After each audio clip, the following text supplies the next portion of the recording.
My name is Alfredo Cramerotti. I'm part of Northwestern Qatar. I'm director of the Media Majlis Museum and the president of the IKT. Thank you very much for making the symposium today. The symposium is always a very essential and important part of our annual Congress. Is the scholarly moment, if you want, of the Congress, is where discussion, debate, idea exchange, and difficult questions also sometimes are posed. This year the symposium is called DISRUPTURE for a reason, perspective from the Arabian Peninsula. It really wants to locate the art and cultural discourse from here, and somehow we want to tell the story, how it's working here as well in relation to the rest of the global sort of a cultural scene. We have actually the symposium this year is particular because it's split in two parts.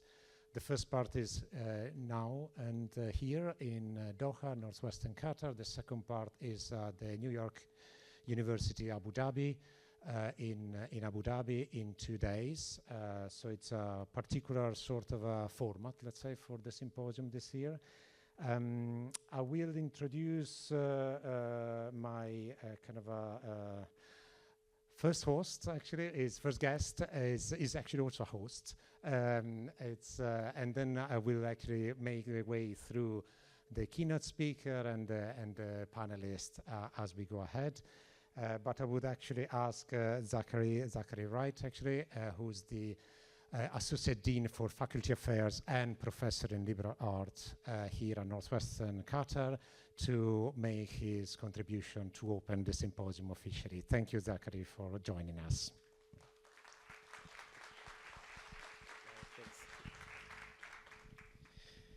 Okay, well, you can tell that I'm not Dean Marwan Crady. He's designated me to fill in for him. He has got sick. There's been a cold going around the dean's office, and I'm further along on the mend than he is. Before going further, I think we need to obviously thank everybody that helped produce this amazing gathering of intellectuals, everybody that booked your flights and arranged for your accommodations. We thank the staff of the Media Majlis, the production facilities, and everybody else that was involved. I don't know your name one by one, but thank you very much. So it's great to have you all with us today for what is essentially a conversation on disrupture, perception, and epistemology, where we explore the realities behind representations, confront the exigencies of unlearning and relearning within curatorial practice and institutional frameworks, and consider new institutional models, especially those emerging in the Middle East and the Global South. These questions challenge us to rethink not only what we know, but how we came to know it, and how future knowledge will be constituted in an ever-evolving landscape of art, education, and technology. The premise of such explorations is that knowledge is as much a process of emptying the self as it is a process of filling. Learning is a quenching of the thirst rather than the stuffing of a satiated belly. And here I'm speaking figuratively, as I hope your program's reference to light meals was also figurative and not actual, right, Alfredo? I hope you're getting enough to eat. One of the best descriptions of a learned person in the Arabic language is adib, a person of refinement and culture, a person with a humble disposition, a person with adab, and we would say in Arabic. وَعِبَادُ الرَّحْمَنِ الَّذِينَ يَمْشُونَ عَلَى الْأَرْضِ حَوْنًا وَإِذَا خَاطَبُهُمُ الْجَاهِلُونَ قَالُوا السَّلَامَ. This is a verse from the Quran, Surah Al-Furqan. The servants of the merciful God are those who walk humbly on the earth, and when the ignorant address them, they answer in peace. Embracing humility and curatorial practice may thus include an act of unlearning. New perspectives can only emerge when inherited aesthetic, institutional, or methodological assumptions are questioned. Perhaps walking humbly is the only way to walk, especially in this time of both knowledge explosion and disruption. These moments remind us that unlearning is not about the erasure of knowledge, but about growth and adaptability.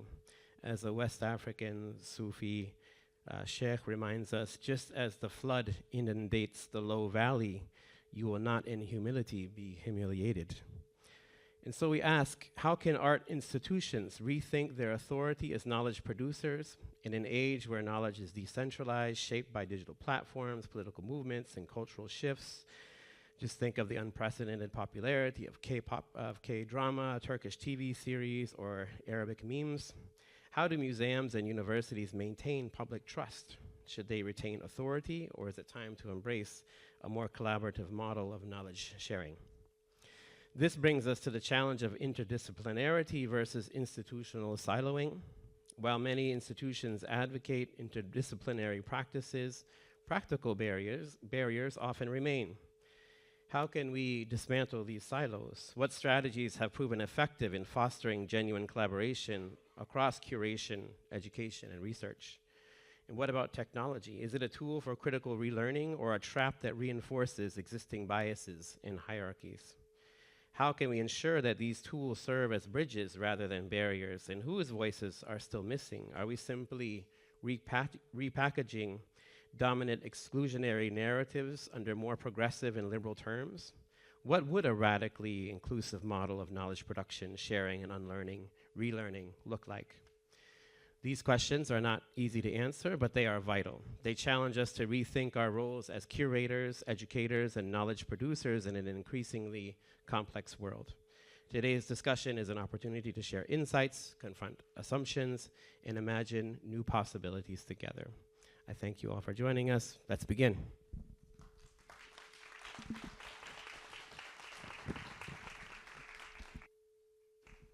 And I did have to thank also the team at Northwestern. Indeed, actually, before actually inviting the keynote speaker, I would like to reiterate the thank you, because the production, the facilities, HSSE, everyone actually here at Northwestern has been incredibly supportive, and a big thank to my team as well at the Media Majlis Museum, because they've been incredibly skilled and talented in getting this off the ground. I would like now to invite our keynote speaker, Oraib Toukan. I have a brief bio, which I think will give you a bit of a panoramic about her work. Oraib Toukan is an artist, writer, and educator. She's a UMI scholar at the Forum Transregionale Studien in Berlin, as well as the Harun Farocki Institute. Until 2019, Toukan was a Clarendon Scholar at the University of Oxford, Ruskin School of Art, where she completed her PhD. Through a diverse body of work that probes photography, film, and text, she explores alternative, native, and vernacular understandings of images, often drawing from the Arabic language. Toukan is author of the book Sundry Modernism, Materials for a Study of Palestinian Modernism, published by Sternberg Press in 2017, and the film Via Dolorosa from 2021, and When Things Are Called from 2017 as well. Cinema screenings dedicated to her work were shown, to her film works, were shown this year at the Curzon Dockhaus, Musée Cinéma de Bruxelles, Gabes, and the Kino Unseen, or Unseen. Not sure if it is German or English. Until 2015, she was head of the Arts Division and Media Studies program at Bar College at Al-Quds University, as well as teaching faculty of the International Art Academy in Ramallah, among other universities, and the 2018 Annual Artist Mercator Fellow at the Leuphana University's Culture of Critique program. Toukan was also a recent recipient of the Berlin Senat Artist Work Stipend for her photographic series Soul, Grain, and Other Things, and an ongoing research grant from the Fonds National Suisse for her work on decrueling images. Her most recent exhibition include Cave Institute for Contemporary Art in Berlin, the Whitney Museum of American Art, and the A.M. Catan Foundation and Frac Lorraine. Toukan Books Things Bigger Than What Can Be Seen is forthcoming this October with Mathaf and Archive Books. Please welcome Toukan, Oraib Toukan. Thank you. Thank you so much for the invitation. I'm super happy to be here, and I hope to immerse myself in the two days the headspace that you've also been in. It should be difficult to lose a mountain, but it happens all the time, is the opening line of Richard Fortey's formative book, The Earth, An Intimate History, 2004. While Fortey was thinking of Mount Vesuvius slipping in and out of view behind the clouds above the lemon groves in the Bay of Napoli, I think of Israeli-besieged Gaza, this mountain of pain the world needs to lose sight of until it reappears. In Fortey's Napoli, though sudden wrath comes from volcanic, quote, igneous rock, born from fire in the bowels of deep earth, end of quote. And for those who prayed for help in witnessing the demise of their entire communities, there was always a promise at the end of that tragedy. Volcanoes they do deliver prosperous soil from the center of this planet. He writes, quote, the story of ground has been one of letting go of permanence, end of quote. In geology, the seen is under the control of the unseen. The surface is at the behest of the underworld. Today, I wish to think about where we see what we see and what we are never really able to see from where we stand and therefore understand. I wish to think through and with the spirits of geology, and quoting here Fortey as the collective unconscious of our world, so something that's sort of happening as we go along with it. One that is sort of concerned with what geology does to the way things appear, not as opposed to what geology actually is, which wouldn't be our forum, obviously. I wish to look at Palestinian stone and soil as image and metaphor and specific to explore why this tiny overexposed part of this earth, with its exceptional cloudless clarity and remarkable hues, can somehow be so hard to see from where you stand. But I want to begin with an anecdote on where we are. And around actually this time last year, so March 2024, I was invited by the Printing and Photography Department of VCU Arts to come to Qatar for an artist talk, workshop, and studio visits. It was my first time in Qatar, and on that final morning before heading back to Berlin, I went to see the last days of Mahdi Mutashar's exhibition at Mathaf, Introspection as Resistance, as well as Amin al-Sadan's curated group show Distilled Lessons, Abstraction in Arab Modernism. It was Ramadan. It's imperative to remember struggle as a right to joy, struggle and desire as one and the same, but relish also joyful moments of institutional release when they do come. In the summer of 2000, Edward Said famously had his moment of release, throwing a stone at an empty and distant Israeli guardhouse in an emptied and distant border in the Lebanese village of Kafr Killa. The photograph taken of him in passing without his knowledge was captured during an event to happily commemorate the freedom of this area from Israeli occupation and the dismantling of a fabric of torture centers and interrogation posts that came with it. The New York Times intentionally picked up this photograph, cropped in on Said, and blew him up to what he informally said was 5 times his original size, in an easy, pointed gesture to cause damage on a known Arab intellectual in a known American institution.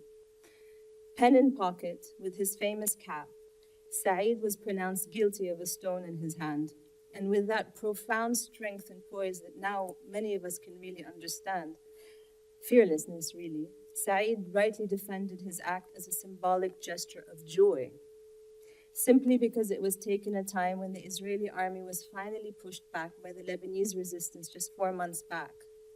Despite this, the director of the Freud Society of Vienna saw the image in the New York Times and famously disinvited Said from a lecture that Said had drafted on Freud and the non-Europeans.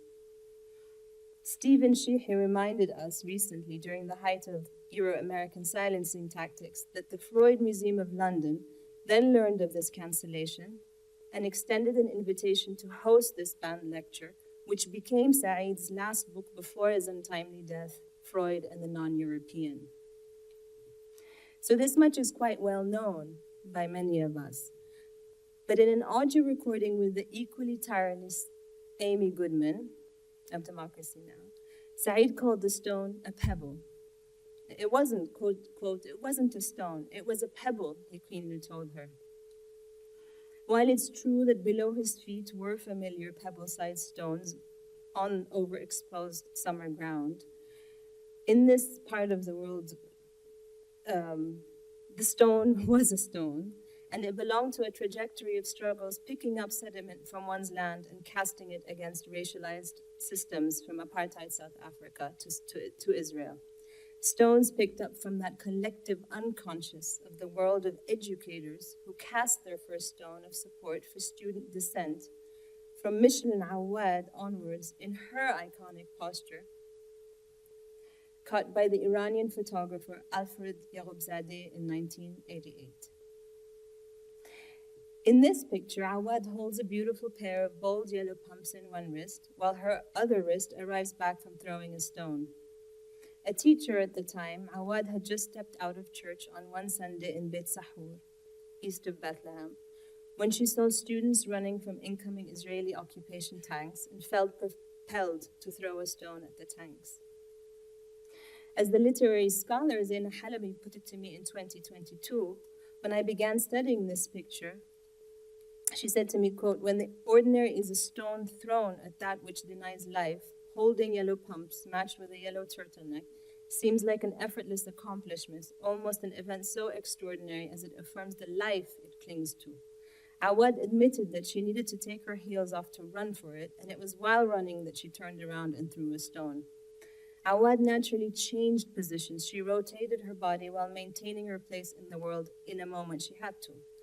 Also put in the words of historian Shireen Ali to me, Awad positioned herself in a tradition of past and present teachers. Sorry, I'm quoting Shireen here. Awad positioned herself in a tradition of past and present teachers who impart lessons on staying put and holding ground with and through love in times like these. But picking up a rock is innately cosmological. We grip a piece of a planet away from its epicenter, from its seismic activity every time we do. But, quote, "rocks are indifferent to humankind," Forti would tell me, because they send us messages from places we will never see or touch, from inner depths we will never truly know, unlike a trip to Venus, end of quote. There truly is an undeniable mismatch between what we see in a rock and what we are never able to see and will never know what it went through. We do not entirely know what it went through to be shaped the way it is. In his momentous book, The Palestinians, Ilyas Sambar calls the disparity between what we see in a picture and what we never really see from pictures that leave Palestine as a topographic criterion, a topography of choice on how and where we choose to stand. He explains that once upon a time, the power of the Palestinian Stone Uprising was simply because for the first time in many years, Palestine was photographed on its home soil, and he put that in italics, on its home soil, in pictures that crossed back from Lebanon to Palestine as a place that has suddenly become visible. So the italics, as I said, on its home soil are Sambar's italics, not mine, but by using the pronoun it, Sambar chooses not to feminize notions of place, as do many, but as one that defies territoriality in the first place, by bringing Palestine back to earth. In Effat Toukan's poem, "This Land, My Sister, is a Woman," place is a feminized soil. She writes, "Enough for me to die on her earth, be buried in her, to melt and vanish into her soil, then sprout forth as a flower." And yet, if this Palestine in its many geographies was about to lay down and die on its own soil, the single most contemporary image that would flash from its memory reel would not be images of the red anemones it deserves, but of destruction, destruction, destruction, destruction. Bodies bombed, neighborhoods flattened, homes destroyed, houses bulldozed, dwellings raided, trees demolished, city centers erased, belongings wrecked, towers smashed, rubble bombed, rubble rebombed, rubble flattened. Even the yellow caves sheltering the last of some communities have gotten detonated. Limestone, dolomite, sandstone, overlaying metamorphic rock, gypsum, ancient clays, unrelentingly wrecked and re-wrecked, astoundingly to secure land. This is the genocidal nature of settler colonialism. It has got to produce uninhabitable, unbearable, unlivable images. And yet, to spare us from the binaries this can easily create on our imaginaries too, I turn to the Palestinian educator Munir Fasha, who insists on grounding us back to soil itself, to the Arabic word turbe in specific, which means local soil. It's also the plural form of soil grain. Fasha eventually arrived at turbe as key to thinking about location through a journey, a personal one, as a mathematician with a PhD in education from Harvard. In his seminal essay, The Role of Mathematics in the Destruction of Communities, that he wrote in 2011, Fasha speaks of the moment he realized his mathematics and his mother's mathematics don't intersect. They belong to entirely different worlds. Hers was entrenched in life and could not be taught through universities, or institutions, while his won over her mathematics by claiming to be universal. Life itself was at stake in the mathematics he learned, and life-affirming soils are what he began to teach through assemblies, what he calls mujawara. As such, knowledge for Fasha grows from plurality, from pluralism, and something he learned from soil, pluralism within soil, cohabitation within soil, simply because soil is quintessentially so local. So from location and knowing one's location, one can think for plurality, for pluralism. Multiple words in Arabic on methods of knowing branch out of turab, out of soil, which means, so turab, tarbiyah, which means to nurture, onto tarbawi, all that is educational. He ponders, in Arabic we use the same word for telling stories and watering plants, narwi. And so learning communally how to nurture and be nurtured by different types of soils, from what he calls earth soil, to cultural soil, communal soil, to affection spiritual soil, resists the all-erasing dialect from which we have naively also learned to speak. Truly, no education, no theory, no method can come close to the fluency, the clarity, the astonishing lucidity that oppression does to the tongues of the communities whose soil it seeks to oppress. In Arabic, a turab, soil, differs linguistically from a turbe in the way the word embraces scale, enfolding things bigger than what can be seen. So turbe contains turab, and as well as the conditions that help things thrive or wane in its soil. Turbe is entirely related to its locale. It's a location naturally shaped by its circumstances. I'm drawn to turbe in my own work that thinks through the grain of images against the soils of this earth, because for me it phonetically really captures the granular substance of soil and equally in parallel to the grain of an image. When parched, soil moves when the wind blows, and in the end, who cannot admire but all forms that move when the wind blows? Even in film exposure, metal grains move and clump together into sediment-like soils when light falls on them to give us messages, messages through images. The more light-sensitive a film is, the greater the galaxy of soil-like speckles we should be able to see.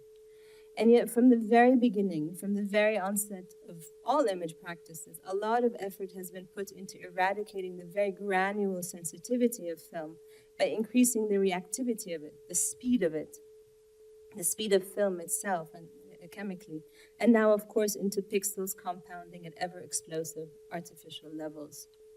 And so by depleting the soil of images as such, it's as if we fear what there is to see from the grain of an image. In other words, to drop a problem of sensitivity altogether, the human need to witness humanely, willfully, slowly, and carefully has probably gotten seriously diminished in this process.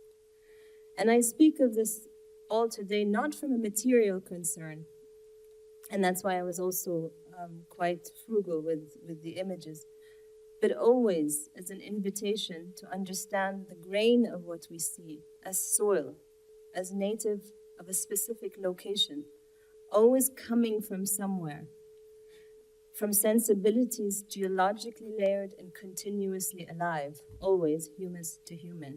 Thank you very much.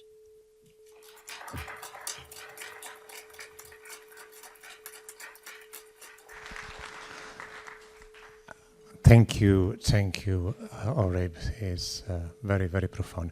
I would invite you now for a brief Q&A session with Rana Kaskas.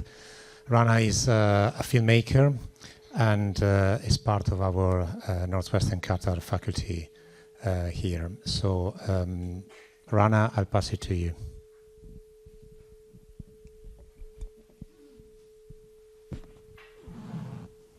Hi.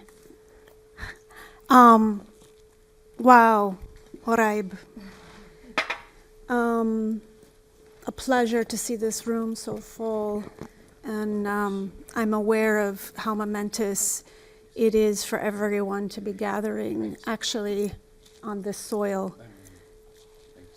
Yeah.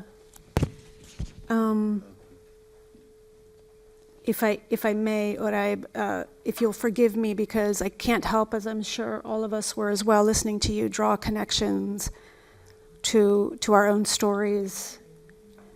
And if I might just begin with a story of soil and a story of stone, if you don't mind. I've been here 8 years in this gorgeous building. I couldn't believe when I first toured and was given the position here that I would get to spend a life in this building, making, creating with hundreds and hundreds of students, right? And so I remember at the very beginning of my first year here in 2017, all the faculty were invited to meet our incoming students. And it just so happened that I was seated at a table with a particular group of students. And I turned to the female student next to me and I said, "Congratulations, can you believe you're a student here? I'm starting here too, we're so lucky, this is wonderful." And she looked down and her face grew sad. And she said, "It's actually bittersweet for me." And I said, "Why?" And she said, "This land on which Northwestern is built used to be my grandfather's farm."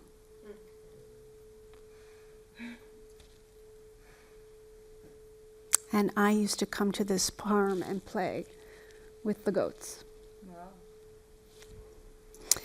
Wow. So thank you for reminding me of that story.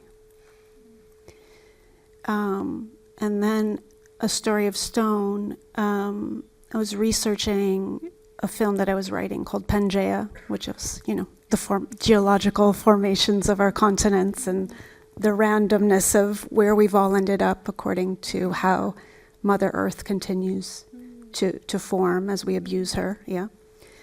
And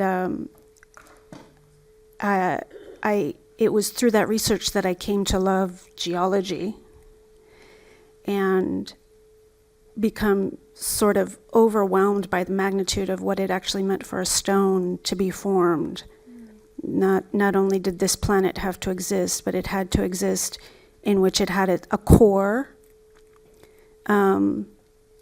that could be heated at an unbelievable temperature, that core would then have to find a place from which it could erupt,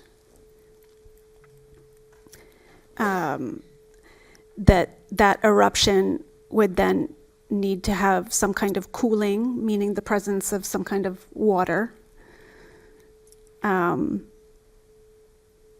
that it would cool, that it would form, that then there had to be some kind of wind that could then add to its erosion, right, through the centuries. And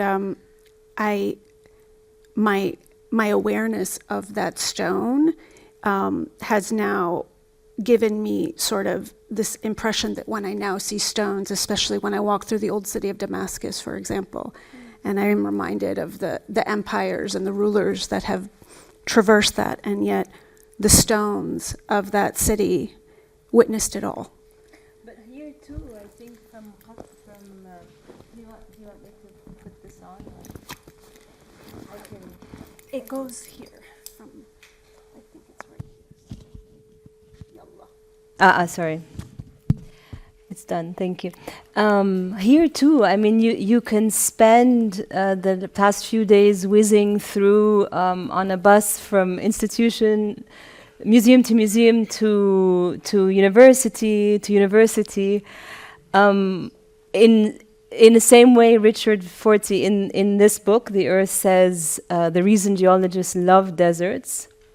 You know, you can either whiz through them just like you do through Nevada trying to get to Las Vegas and you don't see, or you can begin to see the vast array of stones of the land that you're in, of every shape, size, and color, which you wouldn't necessarily hear.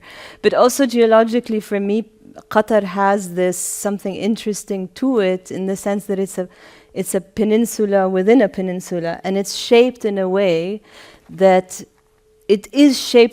allows this gaze, this Northwestern gaze, maybe pun intended here, Northwestern gaze at Europe too, and the Levant in between. And it allows one to see things in ways that one has not been able to see, but had that knowledge all along. There's something about the distance it has and the nearness that is very interesting to me, also geologically. Its placement is there's somehow corridor. It feels like it's able to see should the Earth be flat, and that perspective, that orientation interests me. And it's somehow similar to what I was saying, that even within the space of Mathaf, when I turned around, I felt that release. That led to, or thinking about these moments of release from this political pressure cooker we're on, and yet we're still producing from. And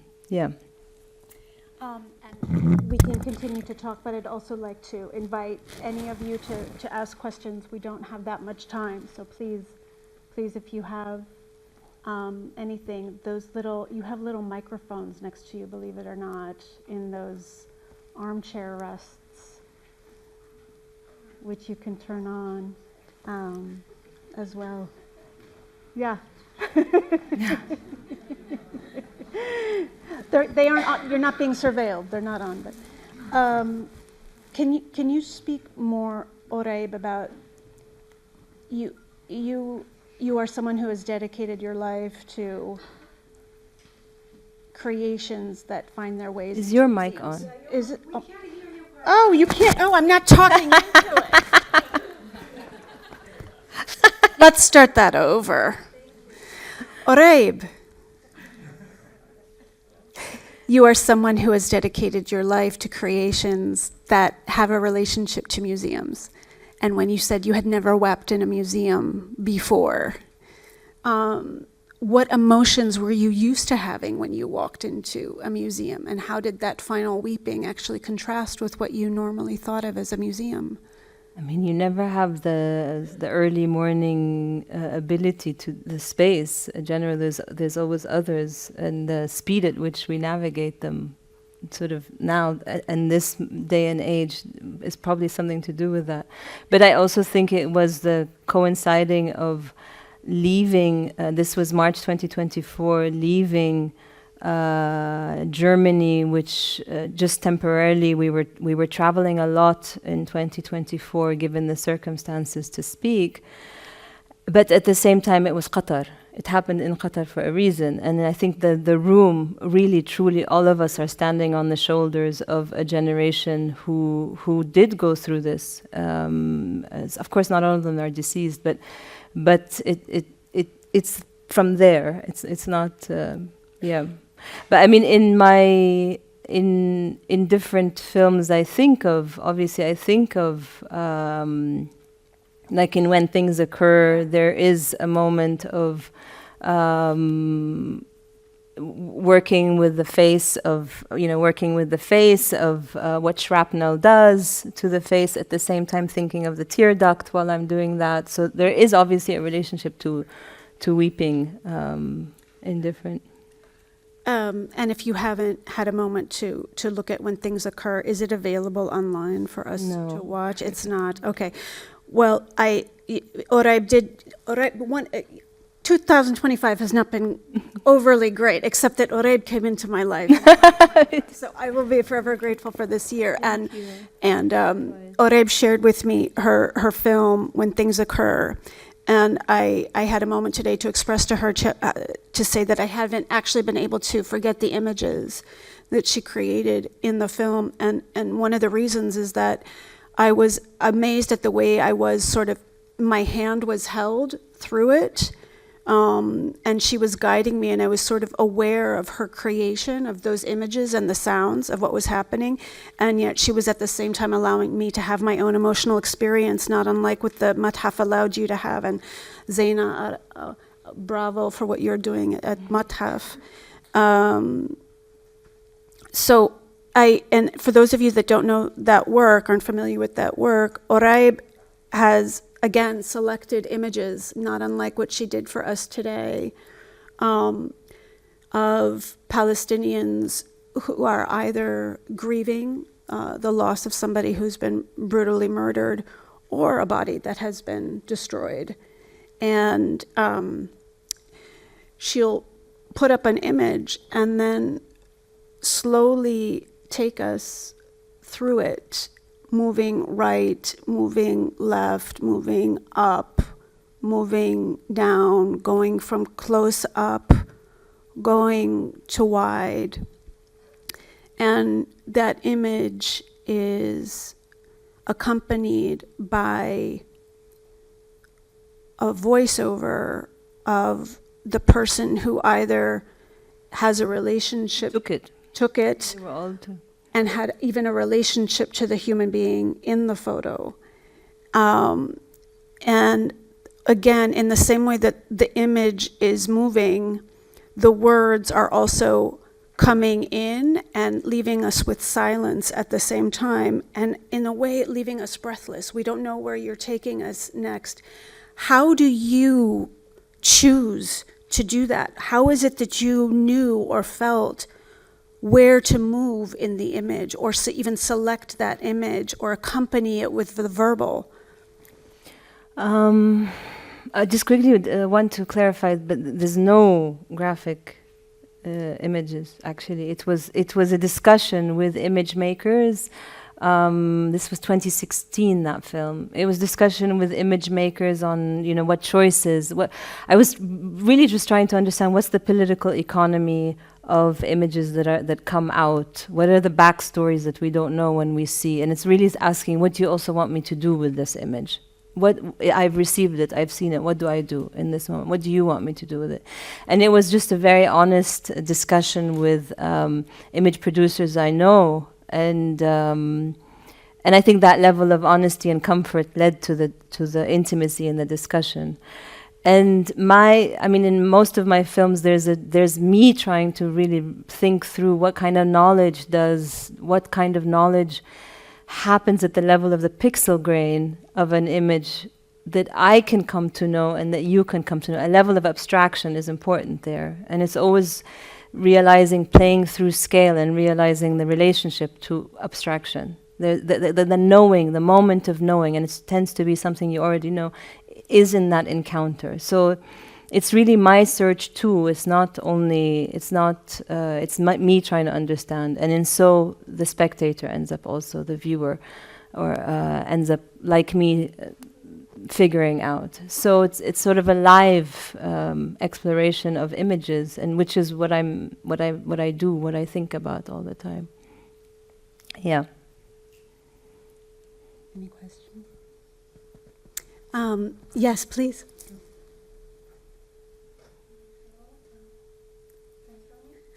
I think, yeah, and now it'll.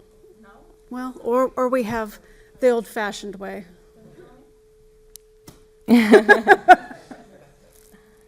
Thank you very much for this talk. My name is Victoria. I'm from Ukraine, and this topic is very relevant to my situation in terms of how we reveal the reality through the photo.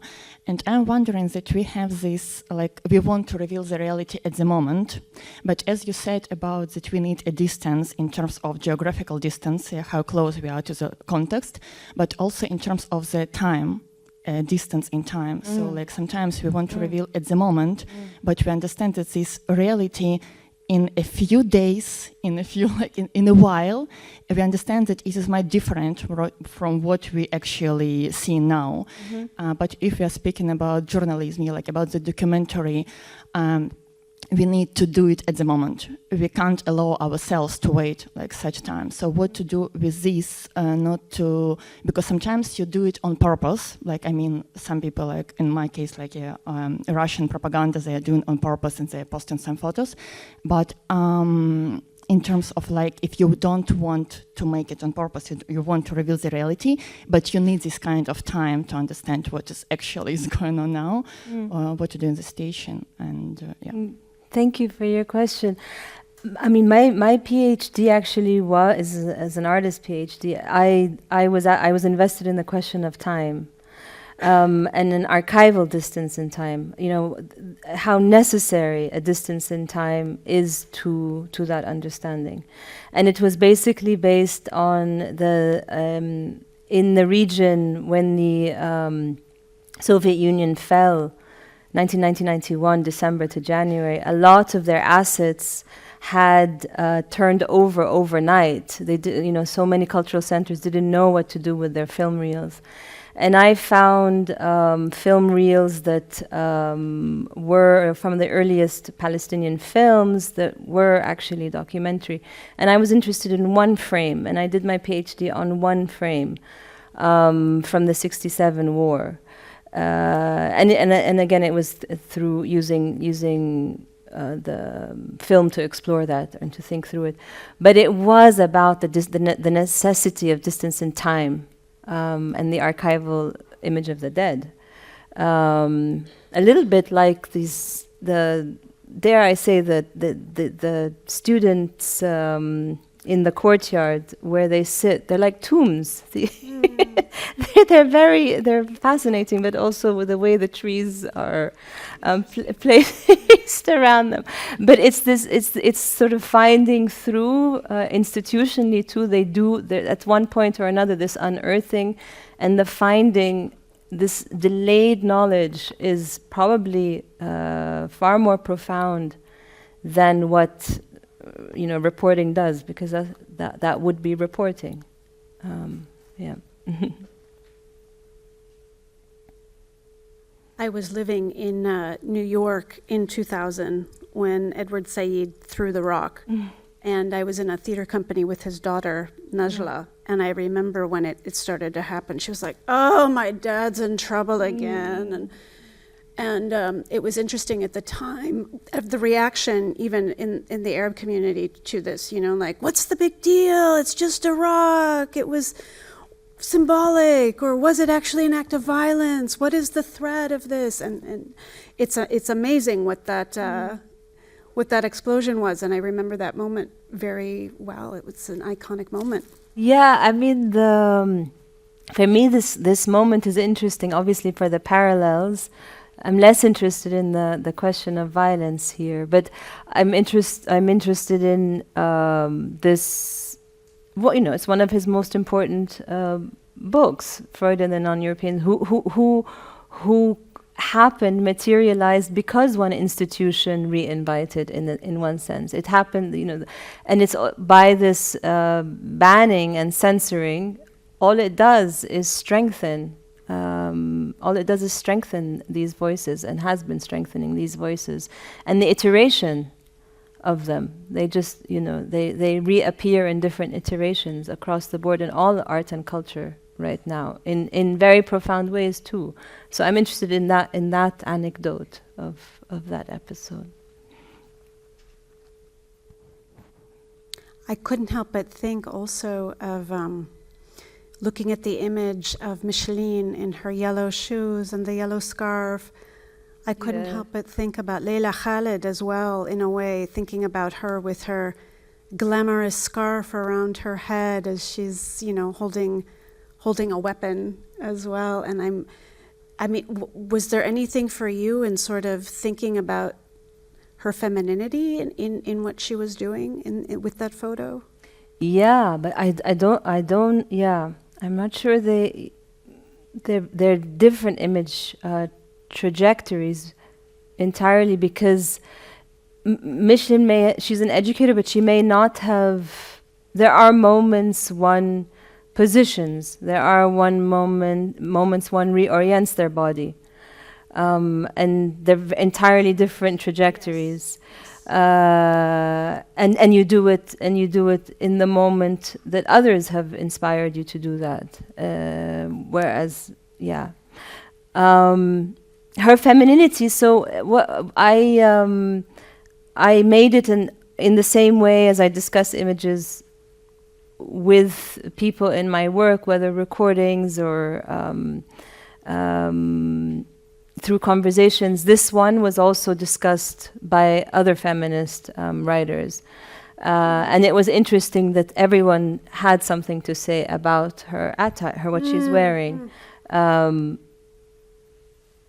it's also a fetish. It's the 80s. Yeah. Yeah. It looks very 80s. It is very 80s. So, thank you all very much. Thank you. Thank you, Oraib, for... Thank you very much. Thank you for the invitation. Thank you so much for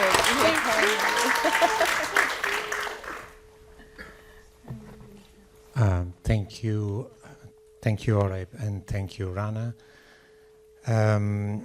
We now go into the first panel. It's interesting, actually, Oraib, you're talking about what do we do with images, and us. We are in an institution with a museum, and I think it's important. The first panel is actually addressing precisely that question somehow. The kind of a rethinking the model of the institution in a way is part of this kind of a museum in the making idea, which is really relevant because it's the interface between what's happening on the ground and what we can speculate about it. So I would invite actually the speakers and the moderator for the first panel. Lina Ramadan, writer and guest curator of Qatar Museums. Meriam Berrada, artistic director of the Museum of African Contemporary Art, Al Madan, Marrakesh, and Taswir Photo Festival, artistic director here in Doha. Caroline Hancock, the Art Mill Museum senior curator of modern and contemporary art. And remotely, we have also Sheikha Alanood Hamad Al-Thani, director of Rubaya, Qatar. And the panel is moderated by Zeina Arida, director of the Mathaf Arab Museum of Modern Art. Thank you very much for the panelists and the moderator, and I will pass the word to Zeina. Thank you. Thank you, Alfredo. Hello, everyone. Thank you, Oraib and Rana. That was really very good way of starting, actually, the afternoon. So Museum in the Making is the title of our panel. This title tackles the idea of the museum in tune with its ecosystem, communities, and contemporary time. A museum's in continuous transformation as a means of remaining relevant in a rapidly changing context.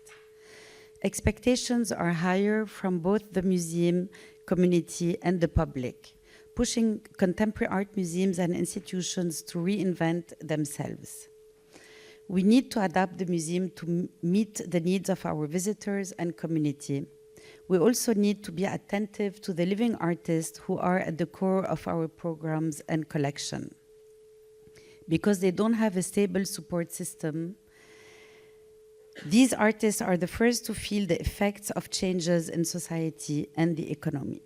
Their needs are changing, and it's just as important to take care of them as it is to take care of our collection and our visitors. Revising its programs and evolving or transforming is a challenge, particularly for museums, but is important especially in context with a small cultural infrastructure and emerging art scene. What does it mean concretely for a whole art ecosystem and for museums more particularly, but also for curatorial practices? So this is what I hope we will be discussing. Apologies, it might seem a bit impolite, but I will introduce myself first because this will help me contextualize some of the elements of our conversation. I come from Beirut, a city where adapting to changing situations and being resilient is not a choice. even for institutions. I was the founding director of the Arab Image Foundation from 1997, and the director from 1997 to 2013, during the post-war period when civil society took over the city and built a strong contemporary art scene thanks to non-profit and individual initiatives. For 20 years after the Civil War ended, artists and intellectuals, as well as the civil society as a whole, tried to take back public spaces. We did this by putting on exhibitions, performances, and other cultural activities in abandoned buildings, squares, parks, and streets. At the same time, we came up with projects and institutions to deal with the lack of cultural policies and the lack of the state. The result was a unique, independent, and prolific art scene that relied on many small and medium-sized structures, but was mostly also very dependent on the individuals behind them. The Sursok Museum existed, but not for us, as it was dormant and operated regardless of the major changes that had taken place in the city and the country. When I took over the Sursok Museum in 2014 as a director in charge of reopening it after 10 years of closure, it was an opportunity to finally claim a semi-public space that would provide our artists, collectives, and like-minded intellectuals with a long-awaited high-quality cultural infrastructure. I was fortunate to be given the unique opportunity to rethink the Sursok Museum's programs and exhibitions, but more importantly, to rethink its relationship to the current ecosystem and how it could complement and support it rather than alienate it. There was a strong contemporary art scene, and we needed to consider the role of the Sursok Museum in the cultural ecosystem.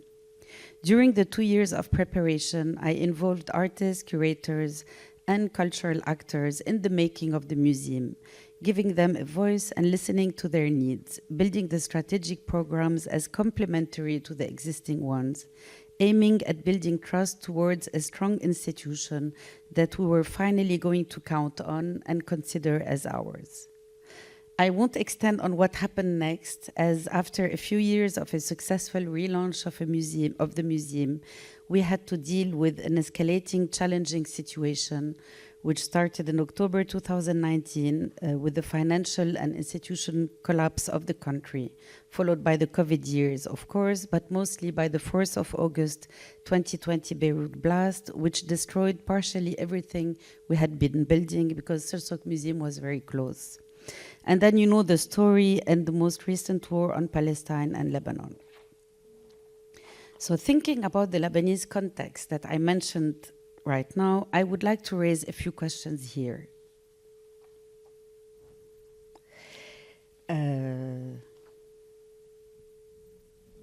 No, I know I missed something. So this takes me all to my actually. What did I do? Sorry, just give me a second. Okay. This takes me to, the questions that I was asking myself working in the context of very, times of turmoil in Lebanon. How can big cultural institutions be rethought in terms of political engagement? Usually museums only get involved with radical political change in a historiographic sense, in the long term, looking back over their shoulders after the fact. But there are also ways to get more involved right away and respond to urgent issues as they happened. This question is especially important right now, and it's only getting more pressing by the day. This helped me see the museum as a safe place that looks after its collection and ecosystem. It's also a public space for exchange and collaboration. The museum doesn't ignore change, but rather questions and embraces it. Since I joined Mathaf 3 years ago, I gave priority to exhibitions related to the collection in conversation with contemporary artists, guest curators, and the local community at large. I also pushed the museum's role as a platform for collaborations, partnering with other museums or initiatives, part of the Creative Hub, such as Rubaiya or the Photography Festival Taswir, or the design platform Design Doha, and this is only to mention a few ones, collaborating as well with faculty and students from the neighboring universities, positioning the museum as a campus museum. One of the future plans for Mathaf is to transform the museum's campus and launch a new program of artist studio and interdisciplinary residencies. This project answers a local and regional need of support or of artistic production and will activate Mathaf as a place not only to view art, but also to make it, because there is a need locally and regionally. And this is what leads me to ask from each our panelists to introduce themselves briefly, because this is the best way to get to start the conversation, and introduce the museums or the projects that you are part of. So I can start with Caroline Hancock, who is a senior curator at the Future Art Mill Museum. So thank you all for being here. I hope we'll have the opportunity to be talking later on. So I'm part of a very small team developing a future museum called the Art Mill Museum at the moment. It's very much a long-term project. It's been in the wishes of Sheikha Al-Mayasa and her family for many decades now, in fact. And so Catherine Grenier is the director of concept for this future museum.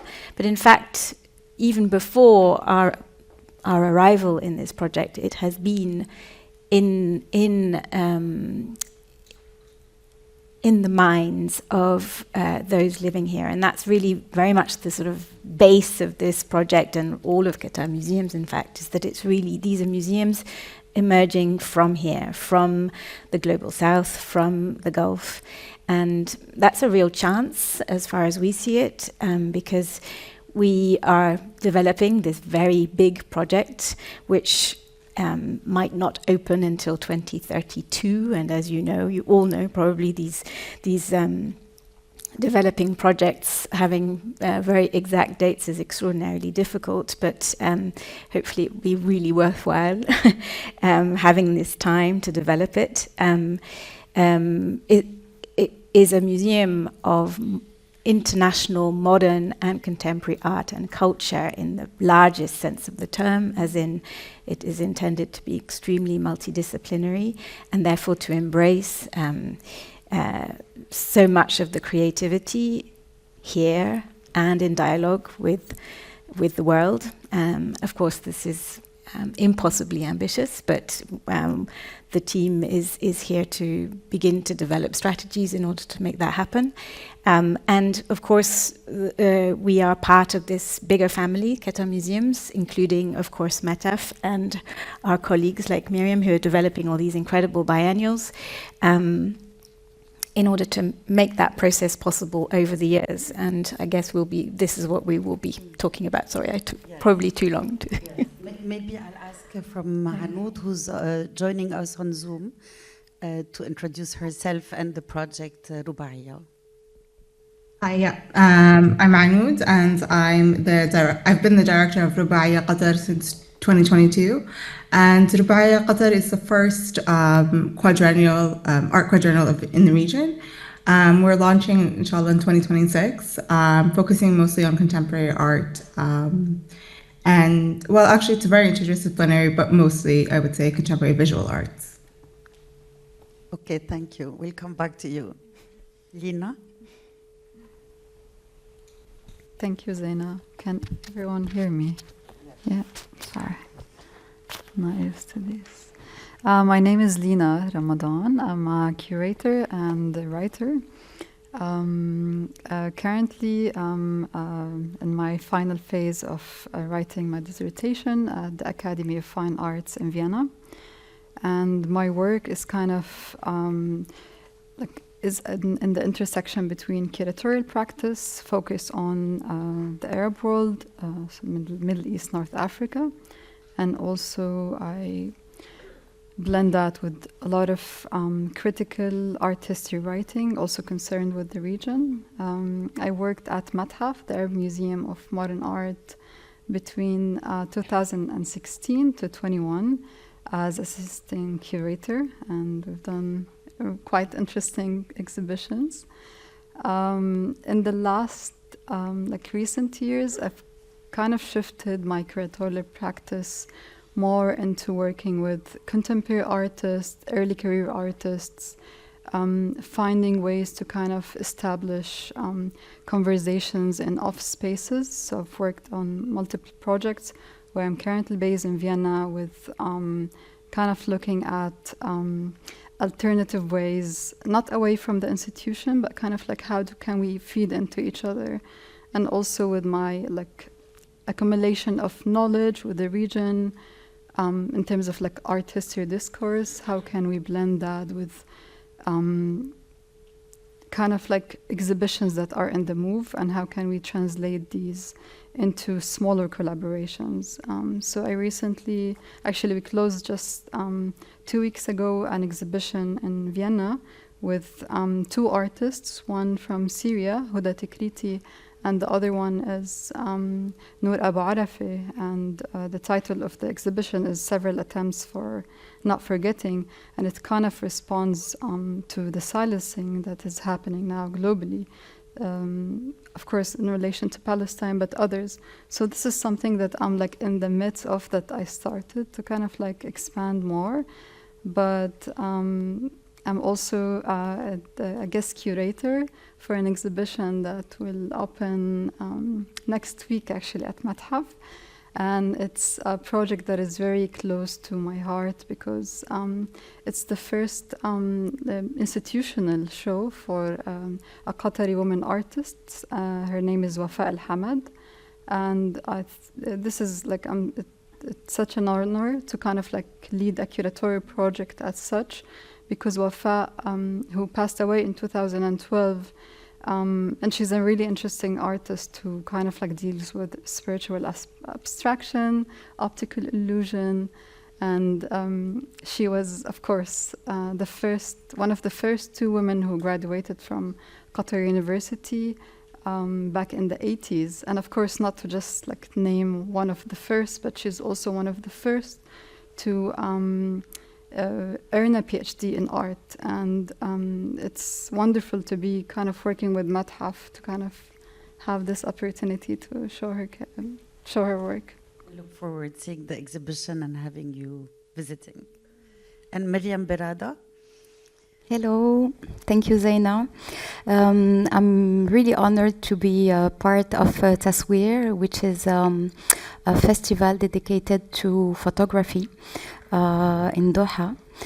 And we will be actually launching our 3rd edition next week, gathering more than 70 artists from the region, the Wanad region.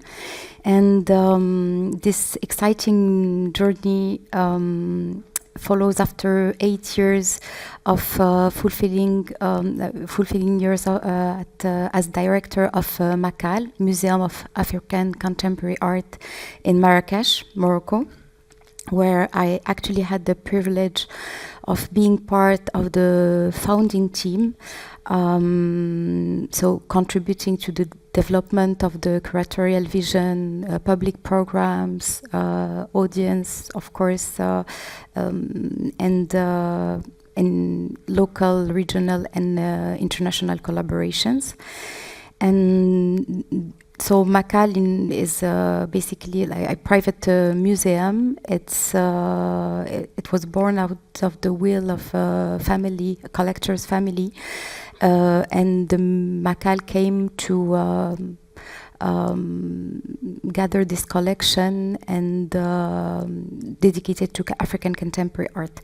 So during this time, I engaged deeply with Africa's vibrant scene, and worked at our scale to promote the scene, to work on the visibility through exhibition programs, residencies, and also structuring initiatives such as mentorship programs as a Makal Bootcamp. And as a curator, my practice explores the boundaries between art and craft. And I work with artists that actually question this tiny border that maybe West put between art and craft, and how actually contemporary practices traditional savoir-faire can shape contemporary artistic practices. Thank you. So this is when I say, thinking about the Lebanese context that I mentioned earlier, I would like to raise a few questions. Maybe we start with you, Lina, and thinking about if you have any historical examples of a museum that reinvented itself at a certain point in time.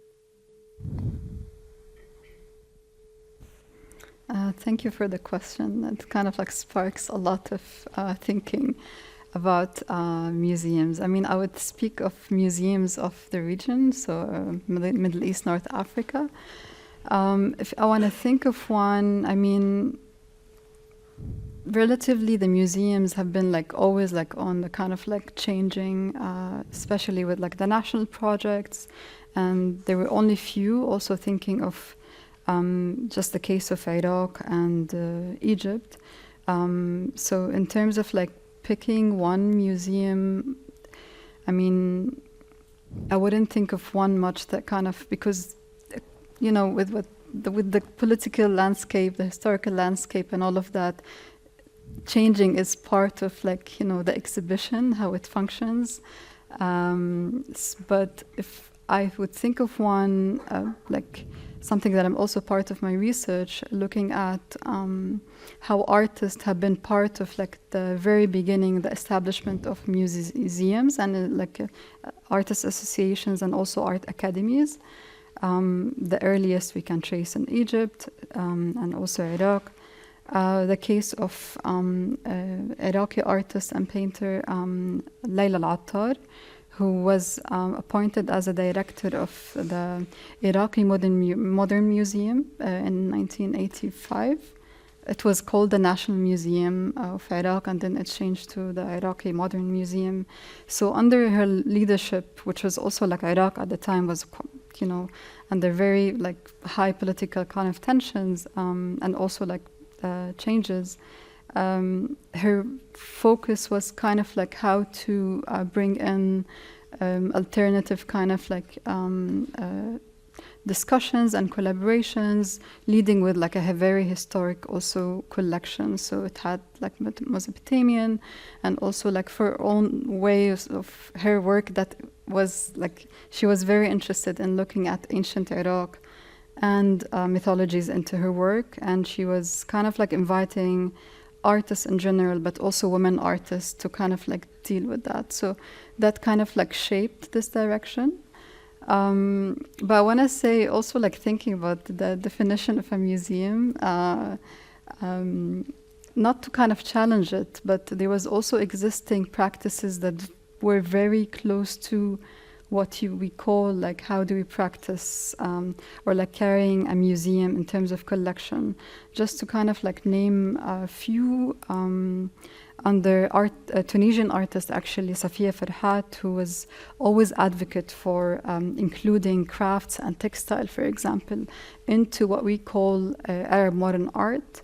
And so not only her, but along with other Tunisian modernist artists, they were kind of like very like on working on the ground to kind of also have that officially taught at the Tunisian Art Institute. So Safia Farhat was directing that institute, and it kind of like, you know, brings more kind of like, you know, having teaching textile and art as a formal way rather than just like a hobby or like women's work and craft.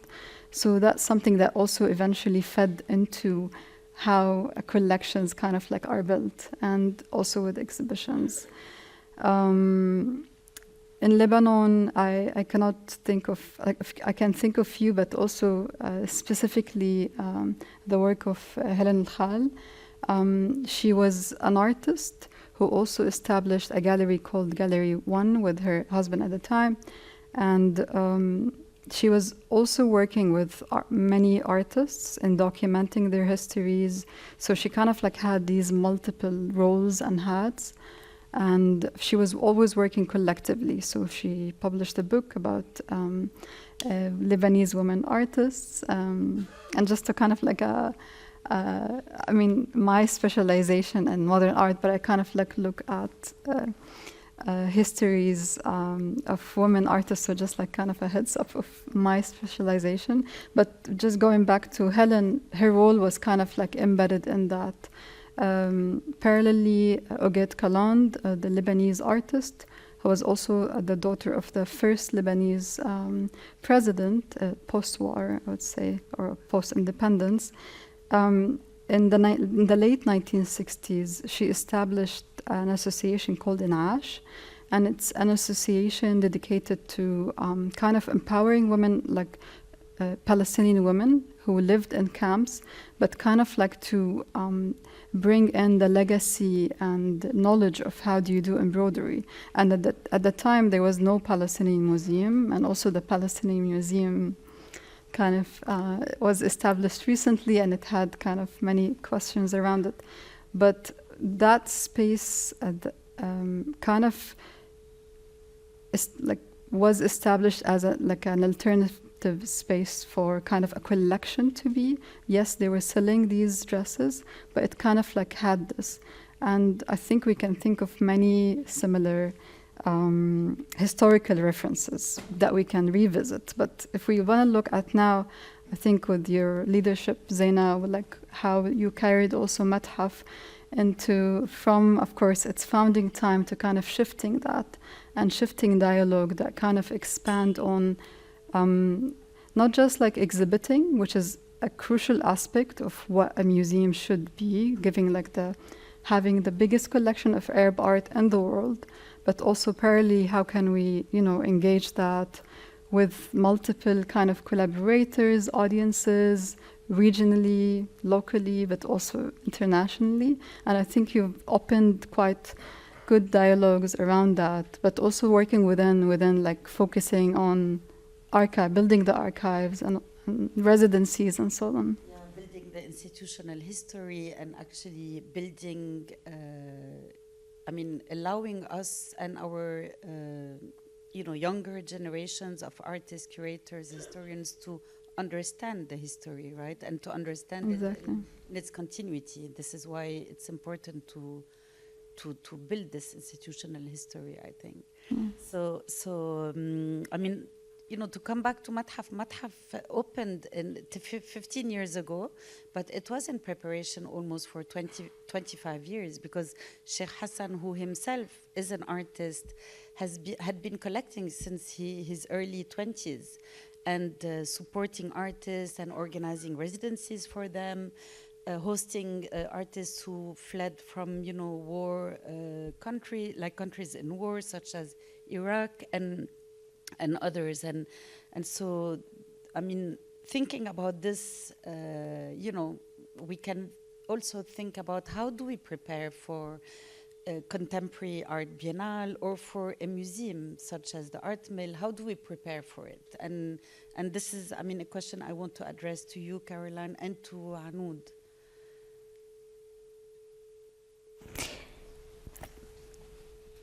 It's a long but a quick journey, and for us, it's as a small team, it's very much understanding this history and this context that we are developing this museum within, and the Qatar Museum collections in plural are already incredibly vast and diverse, and a really fundamentally wonderful base to start from. And obviously we are continuing that story building and acquiring new work in order to be able to expand the story as in connection with the remit of this future museum. We are working very closely with the architects, Elemental, who are Chilean architects, who won this big international competition in 2016, in order to adapt their vision, their architectural vision, to the functionalities of this future space, and really thinking about the audiences. And that's where we come in as the curatorial team, really trying to acknowledge the fact that we want this space to become a welcoming space and not just a grand architectural gesture, as this has been done in so many parts of the world already in recent years. And that's quite a tall task, and that's something that needs so many different expertises, whether it's the different functionalities of a museum, but also thinking about the future spaces and how those can be incredibly adaptable, because as we were saying, museums are places of change, and the wills of the leaders of a museum, of a space, might want to adapt the spaces. And so that's something that we believe strongly in, and that we're actively trying to implement.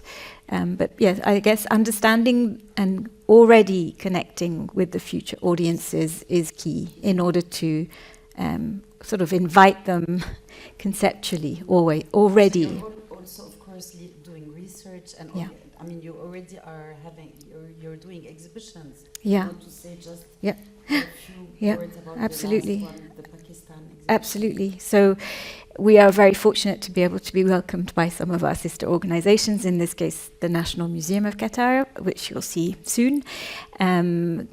Last year, we put together an exhibition called Manzar, Art and Architecture from Pakistan from the 1940s to now. And we were really fortunate to be able to put this exhibition together, travel there a number of times from 2020 onwards in order to develop this very sort of big project that had never been done even in Pakistan. And we were, immediately engaging with a co-curator in Pakistan. The exhibition designer, Raza Ali Dada, is in Lahore, and it was a number of years to develop this project, because the Pakistani community in Qatar are nearly as numerous as the Qataris, and so they are part of the family, the community who will be making this museum their home in the future. And so understanding them, being already in dialogue with them, and being able to acquire certain works from the arts scenes in Pakistan and its diasporas is just one way of beginning our journey. And Alanood, what about Rubaiya? We're all, very impatient to be part of the first edition in 2026. And how do you prepare for it? And also maybe, how do we make sure that it embraces the ecosystem, and that it's not imposing, but of course completing and having conversations with it, let's say. Well, to also build on Caroline's answer, it's really important for us to connect with the future audiences. And we've done that through our previous, we've had and that also answers your other question of like, how do you ensure that you're not just imposing, but actually embracing the ecosystem? And in our we've had smaller exhibitions, one with Mathaf in 2022, and that was kind of a way to tease what we are going to be showing in 2026, but also as a way to engage with the audiences and see, is this actually something that's receptive, and what can we learn from it? So it was a great way for us to kind of explore the themes that we really wanted to do in 2026, which is going to be at a larger scale. So that's one way we've done it. And also for us, it's important that we understand where our value is coming from, and that is from our purpose and in the context that we live in the Qatari ecosystem and the museums and their collections, and leveraging that, leveraging also not only the collections, but also your your reach. Mathaf has it. We are a new organization. We don't have an audience that's built, while you do. So we're coming in very much understanding that and working with as many partners as possible. I think understanding the idea of a quadrennial, it is more experimental. It is more also intrusive in the sense of it's porous. It's not it's not confined to a single space. And allowing that kind of experimentalness and play of that is something that we're really keen on, and working with you guys especially. We are part of Qatar Museum, so that ensures that we are part of that ecosystem, as well as in the future, our themes and what we explore in the quadrennial is also collaborative, and all the museums as well as our external partners have a say in what we want to kind of explore further. And are also, importantly, you guys are part of our commission process as well. The artists that we are commissioning for Rubaiyah, the museums as well as different curators in Qatar have a voice in what we're doing. Yes, well. and interesting, also very interesting that Rubaiyah is also commissioning many public artworks. So it's also like gonna invest, all the city and be part of our like daily life in a way. And maybe we can speak about a bit curatorial practices. So interesting, Lina, you spoke about, how artists sometimes had to, and this is very relevant to contexts where you don't have such an infrastructure, where artists and the civil society create the structures or programs that they need. And a bit in the same way, I'm interested in for instance, Meriam, you were the director of Makal, but also like a chief curator, and it's interesting to think about how is it different to be a curator as part of a museum and curate a biennale, and how is it different to be a curator from a director? These are all practices that relate to the institution, and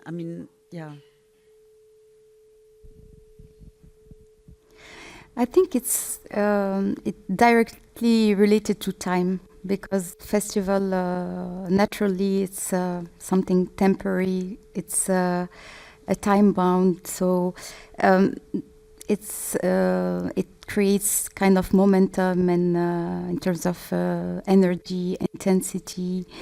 While museum programming has been, from my opinion, more anchored and long-term reflection.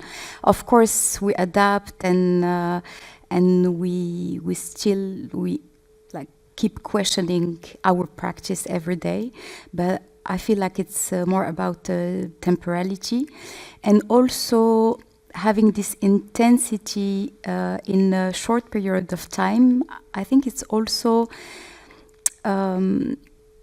allow different kind of connections, and it's talking about human connections because they are really important. Having professionals like curators, artists, making artists meet during a festival, I think it's something very strong, which doesn't necessarily exist in museum programming. Maybe just to allow for some questions, I have a last. Perhaps, we all, of course, we as curators, people working in museums, we always think about how the context impact our work. But concretely, for instance, Lina, in your case, what does it really mean, right? You've been curating shows, you mentioned in Vienna, in a very particular moment, very difficult and particular ones. And, what does it really mean, actually, the context impacting your curatorial practice? Thank you for your question. I can answer in multiple aspects, but I think my shifting role, and I assume almost all of us who are sitting here kind of like have like this different kind of shifts into our modes of working, curating, writing, thinking, rethinking, unlearning, and like and the list goes on into that. I think with kind of shifting, like, because I started also my, let's say, professional career working at a museum, and it is an institution that is well equipped. So it's kind of like, you know, it was a matter of kind of like, you know, working on existing discourse that was shaped actually by scholars. So the way Mathaf, for example, shifted from a private collection to a residency to a museum, at the time there was a set of collaborators and also scholars like Nada Shabout, who's quite like one of the prominent art historians in the region. And so, and I now also think of other kind of like establishments that had scholarly work kind of shaping how do you kind of set the mood for programs, exhibitions, projects, and so on. So I think if I understand like your question like correctly, in relation to, I think, doing scholarly work, this is kind of a role that also requires one aspect of it is kind of could bring like grounding aspect to how, like, I mean, the role of institution kind of, and also curator, writer, and all of other collaborators, artists kind of feed into each other. And from my kind of experience that I don't think we should like abolish an institution. We wish, like, you know, all together we should work together in that manner. And also this is the reason why I'm really happy to work on the project on Wafa al-Hamad, because it allows also my kind of role into also kind of bringing in the set of methodologies that only came, I mean, this is the first exhibition that has been done on a modern Qatari woman artist. So it kind of with it, there are things that I really didn't know who to reach out to, like where I'm like stuck in research, or like I'm faced with archival like matters, but also I haven't seen like I don't know how the artist looks like, for example, you know, this is like the simplest ways. And throughout the research, it is about the exhibition, about showing the works of the artists, but really it is the methodologies, what kind of constitute that. And I think my role is kind of like, how do I kind of bring in this knowledge to the institution? Where are the gaps that I face, but also where the institution kind of face? And that's something that I think most of us think of. I mean, also my dissertation. I mean, I'm working on and looking at networks of solidarities in the Arab world. But if you look at it now, it's kind of like accumulated into set of curatorial guidance that is connected to our, at least to my experience with Mathaf and the collection, but also how do we curate in the Arab world, and specifically in the Gulf. And so my dissertation now is ending up being like the importance on the methodologies aspect, you know, how do you kind of deal with artists, how do you deal with archives within all of the political and kind of like agencies that are around us. And so this is something that kind of only through that work is knowledge kind of produced and shared. Yeah, I mean, I'm thinking of that, and yeah. Thank you. I think it's time to maybe just have a conversation with you all and see if there are questions.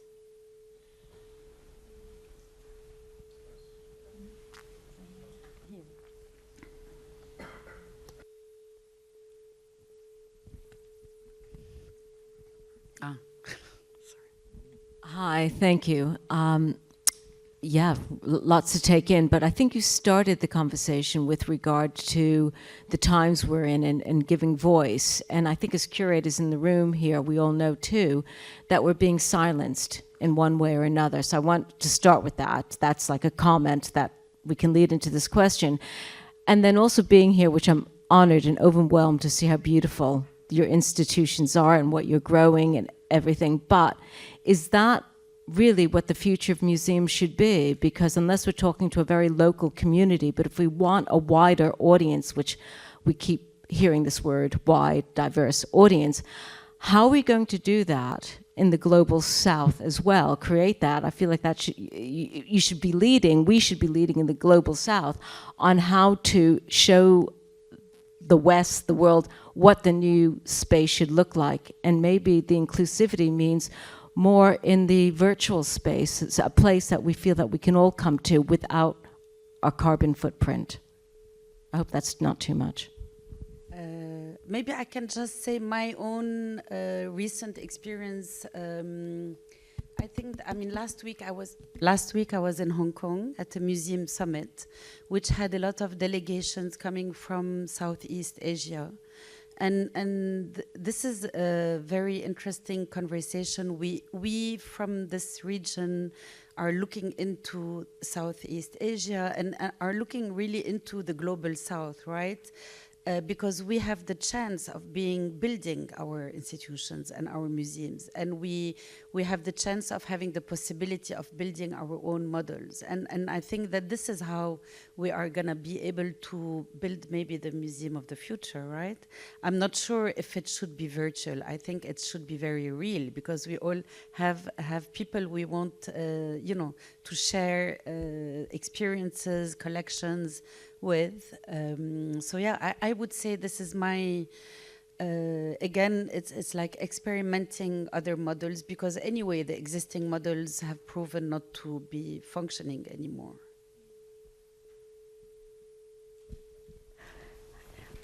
Yeah, I completely concur. I think we need a bit of everything, you know, and it's so important to build these museums here, you know, or certainly have more of them. It's not like Qatar is going to have thousands of museums, but at the same time, this region is going to have many, many museums in a few years' time, and that's so exciting, because suddenly this part of the world is becoming a destination for us art lovers. And yes, of course, there's this question of sustainability, but I don't think anybody's completely ready to stop traveling at all. We have all experienced COVID and actually know the value of that human connection and the value of being in front of an actual artwork and to be in dialogue with the artists. And that surely can't only happen in the virtual world. And so enabling those spaces, which should also be virtual, so that people can also experience some of that knowledge building, some of that knowledge production from afar, without necessarily only having to travel there. Yes, of course, but I think it's really figuring out a mix and trying to rethink these, you know, august models that have been, you know, functioning for centuries now. But this is our chance, is to try and rethink it. I don't think we can completely reinvent the wheel. There's certain things that need to be maintained as well. Anyone else want to address this? No? So other questions? Hi. First of all, I was very impressed to see a whole female panel, especially in the region. I didn't expect that, honestly. And I'm very impressed, and it's very positive.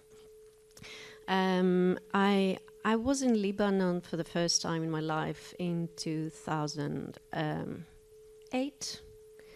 And I experienced what you said, that everyone was kind of occupying the empty spaces, engaging more with what's available and empty, and creating new dialogues that were very open. So it's like the museum didn't exist, but it was everywhere. It was around the city, and every corner was a new discovery.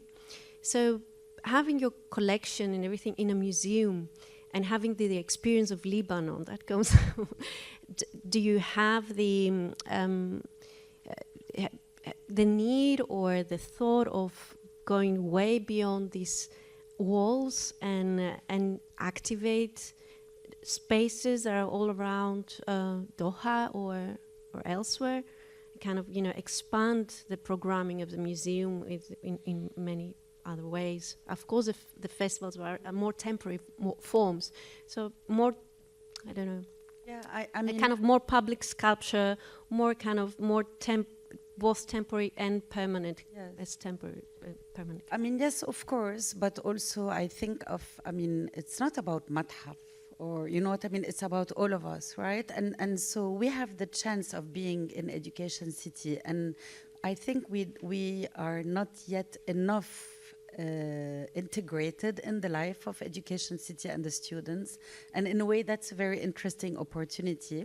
But also we have a campus composed with you know, 2 warehouses, temporary structures, so we are gonna expand for the moment. We have to pick our battles. We do a lot of collaborations. We give a lot of loans. I mean, you would see, I guess, any of the exhibitions you can see at the Islamic Art Museum or at the National Museum very often, or at Al Riwaq, in Rubaiyah, there will be loans from Mathaf. So Mathaf is present in also the world, right? Because we have this important resource and we give a lot of loans. And so in a way, and we will be doing, I mean, there was a very nice public art commission done with the artist that Oraib mentioned, Mehdi Muttashir, which is an 84 years old Iraqi artist who had his first museum show in Mathaf in 23, and following this he was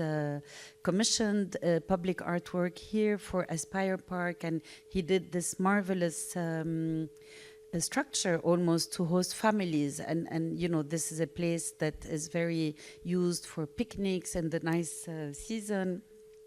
But also he was commissioned a very important work in the Islamic Art Biennale, which opened recently in Jeddah. So it's I think that beyond, of course, the exhibitions we do are mostly in the walls, but beyond this, I think that the collection and our work really has a lot of different formats, I would say. And if I could add also, you guys do support us in public art. All the museums are part of Rubaiyah, and we, for Rubaiyah, we do have public art commissions that are going to be permanent public artworks that are going to be, you know, placed not only within the city of Doha, but throughout Qatar. And each museum is participating somehow with that. So there is definitely, yes. Yeah. I think our time is done. So if you have other questions, I'm happy to discuss later. And I give the floor to Alfredo and your panelists. Thank you so much, Zeina, and all the speakers. Thank you. All right, thank you very much. Thank you, Zeina, and thank you all the speakers. Really, really nice. I would invite now the speakers for the second panel. So it's a panel actually that is it's kind of a nice segue to the idea of rethinking institutions.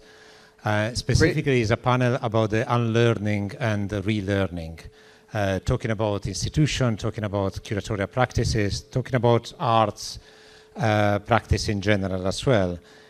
So I would invite my speaker, since I'm moderating the panel, which is Tirdad Zolghadr, curator, writer, and a critical voice in institutional critique and speculative practice as well.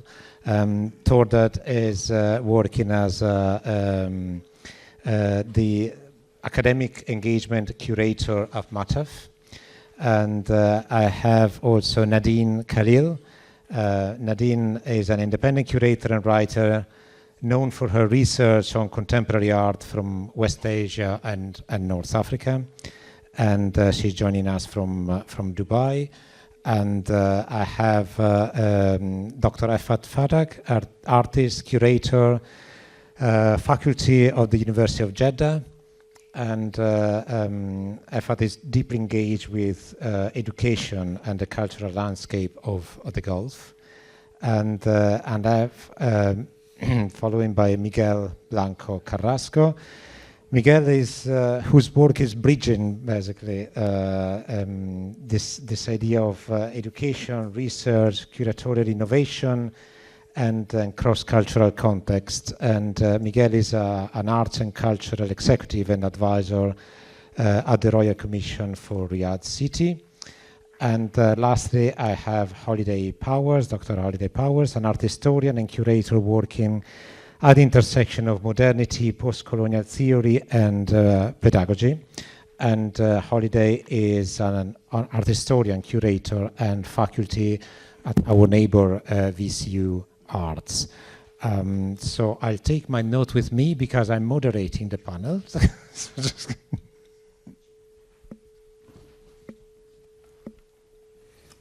So thank you very much to all of you. And I think a lot of people left.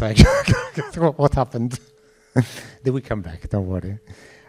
So I have a few questions, which are actually questions that are picking up the welcome note by Zachary at the beginning.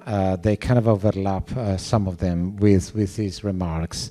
And I would ask, actually, I will start with Tirdad, actually, on the opposite side. Can you recall a moment, perhaps in an exhibition, either that you curated or a research project or a teaching context, where you had to actively unlearn, or at least try to unlearn, and a long-held assumption or method, and how did that process impact your practice, or maybe change your understanding of what curatorship or scholarship can be? If you can give one experience on that. Sure. Thank you for the question. Thanks for having me here. It's a privilege to be here. Thanks to the audience that is still hanging out. 2 down, 1 to go, hanging in there. I would say that there are at least 2 examples. I'll try to be very brief. One is that I've been a curator of contemporary art, and I've now joined a team at the Arab Museum of Modern Art, where the very issue of unlearning and relearning is at quite a radical remove to contemporary art. The generations that came before contemporary curators were also very invested in unlearning, but they very clearly stated a program to be relearned in its place, whereas in contemporary art, the emphasis is very much on unlearning with an open-ended promise of something productive happening by virtue of this unlearning. So it's unlearning for unlearning's sake. And this is at least the stated agenda. It's not necessarily the de facto agenda of what is really happening. But for me, it's a breath of fresh air, even if the program to be relearned among the modernists was often violent, often colonial. At least it was something you could sink your teeth into. It was something that was stated openly. It was something that you can confront to this day. And that is, in terms of someone who's been a curator of contemporary art for over 20 years, it's a unlearning, relearning experience that's important. I would just add one more, because it's one more example, because I think it would be, especially in light of what was said earlier in the afternoon, it would be intellectually dishonest not to mention Ghezze and its repercussions on what I have perceived to be the international art world over the years. I experienced it as to a degree, a safe haven of sorts, a professional community, a space of, comparatively free speech, give or take. A lot of compromises along the way, sure. But it was all very manageable. And in a sense, it was also an intellectual home for all its faults. And this has completely fallen apart. To see the way in which some constituencies not just strugglingly accept, but actually excitedly embrace what is happening here. And I'm talking about very close colleagues across Europe, also the US, perhaps also here and there in the Middle East. You could also point to certain pockets. It's a moment where you have to pick up the pieces and not just be happy with this, celebration of unlearning, as I have become acquainted with as a curator of contemporary art, but to actually really try in as sincere a fashion as possible to relearn a program in its stead, which does not use those same tools that we have been accepting over the last decades. And this is a huge task. And I have a few ideas and suggestions as to which direction that could go in. Maybe we can debate that later on. I've spoken enough. Thank you. Any other comment from the other panelists on this take on Tirdad, unlearning and relearning? Please do. Yes, I can add something maybe. Thank you very much, first of all, of having me here with this amazing panel, amazing audience. I'm just going to give a brief knowledge or understanding of what is learning and unlearning from my perspective, especially that learning, as you mentioned, is something really relatable to unlearning. So we need to unlearn to learn and learn to unlearn. And I actually, from my perspective as an academic in the university, I saw this in the students and how they are willing to unlearn to learn. And they push us as a faculty member to adapt our way of presenting knowledge to them in a way, a perspective that they shed to us to unlearn and present these methodologies of learning and unlearning process. And it's a very challenging process of doing that, especially as an academia is always a top-bottom situation of giving. But recently it's a very challenging for us to maintain that up-down and making it a circular, and also relating that to that ecosystem of art and culture in the society in Saudi Arabia in general, and in the world. Thank you. Any other comment? Sure. Thank you very much. It's a pleasure to be here in Qatar, a country that I've lived many years in my life. I used to work for Qatar Museums back in the day, 2010 to 2014, and so it's really good to be back here in Qatar. Thank you, Alfredo, and the IKT team. So I think when I was looking at the thinking about unlearning, I don't know how many of you have worked in Saudi. I can see my colleagues from Barkan Langam. So in Saudi, we love a master plan. Everybody loves a master plan. So we have master plans everywhere. So when at the Royal Commission and at Riyadh Art, we were looking at what do we do in Riyadh Art as part of our creation of cultural programs, and we came across Nur Riyadh. So Nur Riyadh in the original master plan was a festival. Nur Riyadh is a contemporary art and light show.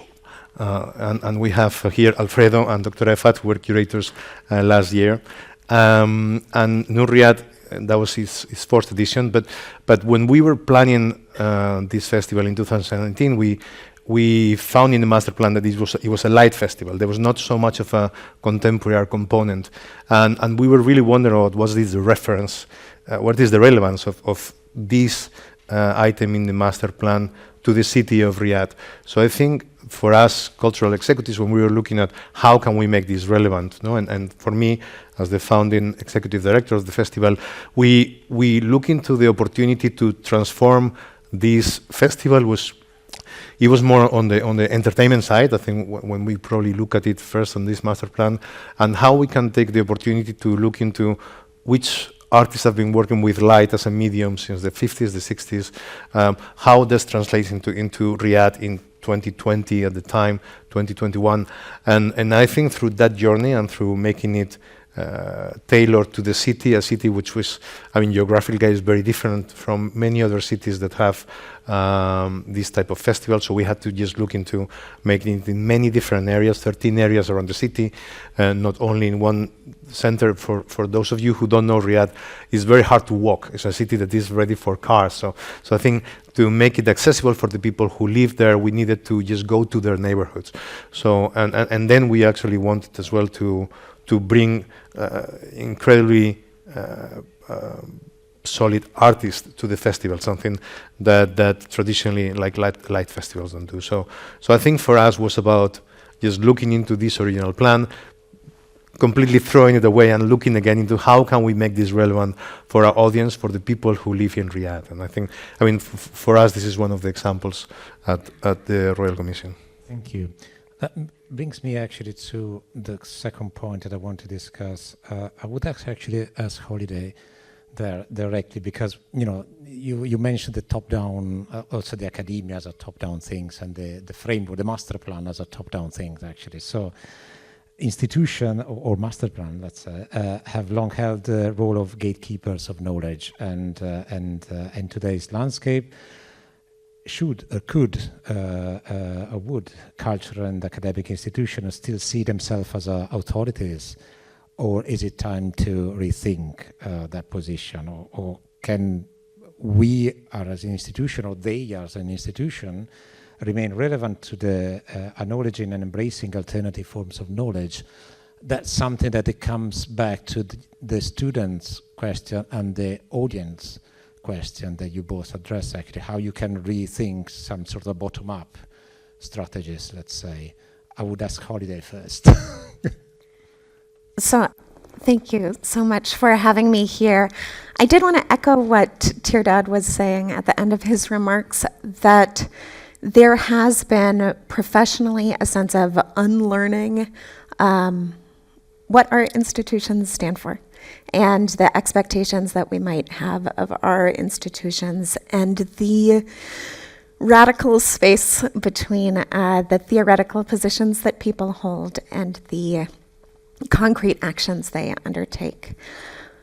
But by the same token, I also kind of bristle against the idea of unlearning, because it suggests that knowledge can be fixed, that you can learn something and take it in, and that's where it ends. When to the contrary, I think that knowledge is necessarily fluid, that the reason to be in academia, the reason to continue to write, is because there aren't things that just stay fixed. You're able to come back to ideas and rework them and disagree with yourself and evolve how you are thinking about them.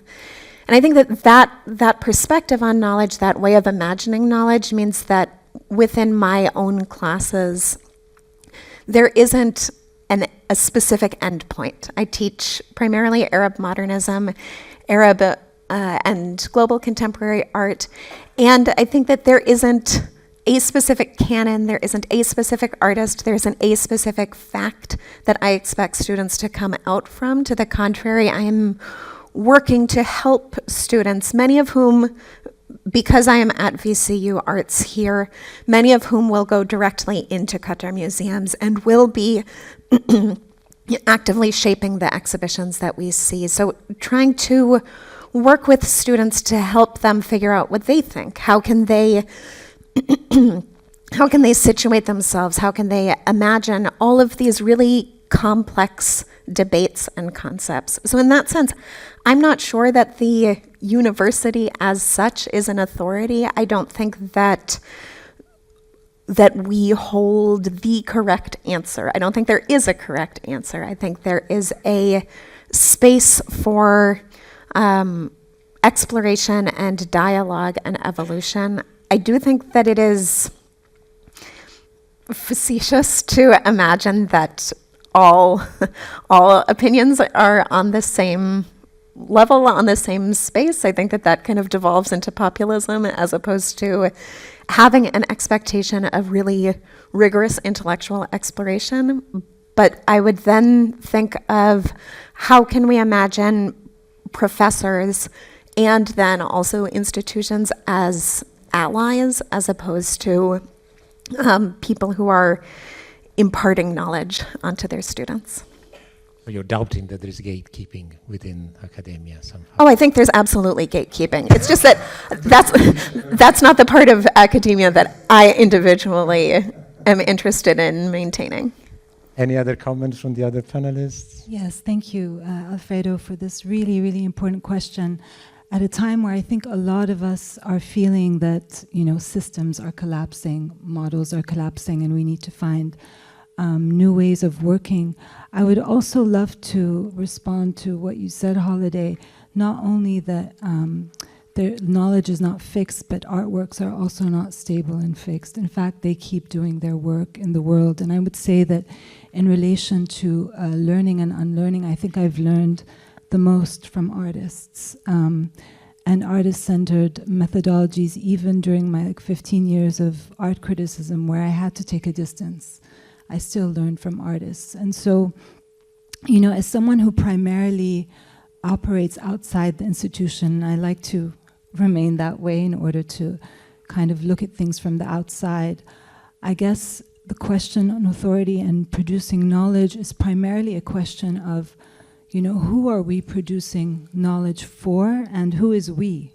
Because, you know, we're not all the same, right? So I really like to think of some people that have influenced me in my practice. My practice really comes out of art criticism, and it comes at a moment where I got really disillusioned with the practice of critiquing and what that could do in the world. And so basically my curatorial work is about performativity, and a lot of it is just, you know, responding to this rejection of stasis and fixity, and looking at how works can perform, artists perform through their works and body-driven practices. And so for this, I would say, I really look for more embodied forms of criticality, but also I'm really influenced by theorists who more operate in the dance and performance realm, like André Lepecki, who talks about choreopolitics, which is the fact that, you know, works and exhibitions are choreographing a conformity while trying to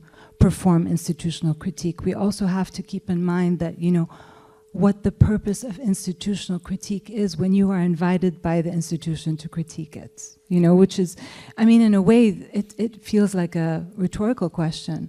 But I remember I came last time to Mathaf when Sofia Maria was given this invite. And of course, it's very important to be invited, but you are being invited, right? So there is also that aspect. But I don't know if I'm really answering your question or if I have an answer to your question. But what I would say is that what I'm personally interested as someone who studied anthropology and kind of entered into the art world really by accident, and I can maybe mention a specific story, but is that I think we need to look at the smaller narratives and the more situated forms of knowledge. For me, this is the feminist practice, you know, to look at the ordinary rather than the spectacular. I mean, the reason why I think I am in the art world today is because more than 20 years ago, I found myself in an art museum for the first time. I was in New York on a Fulbright, and I entered a show that was curated by Mona Hatoum, who I had heard of, but I also wasn't familiar with the art world at that time. And it was called Here is Elsewhere, and she basically put together, it was when, maybe they still do it, MoMA gives carte blanche to artists every year to do a show, and she put together a show of artists all over the world who influenced her, including Ana Mendieta, and that work that I saw by Ana Mendieta was an extremely simple work. It was just her distorting her face against a glass cube, and it blew me away. And this is like an artist I hadn't heard of. I wasn't brought up with culture, and it made me really feel something. And I think it's really important today, like literally today, I received an email from Frieze asking me to name 3 works in the past 25 years that are impactful for their list to contribute something. And I just thought, are there artworks that really have done something for me in the past 10 years? You know, like, are there? It's taking me a while to think of it, you know? So I think that's the point. I think the point is like, where is our feeling today? What is the purpose of art if not to make you feel something outside yourself? And so I think where institutionals can look more at knowledge production and discursive modes, they also need to look at embodiment and modes of feeling and affect. It's also important because at the end of the day, people who are outside the art world will be compelled by feeling, even if they don't understand it intellectually. So that's kind of where I stand.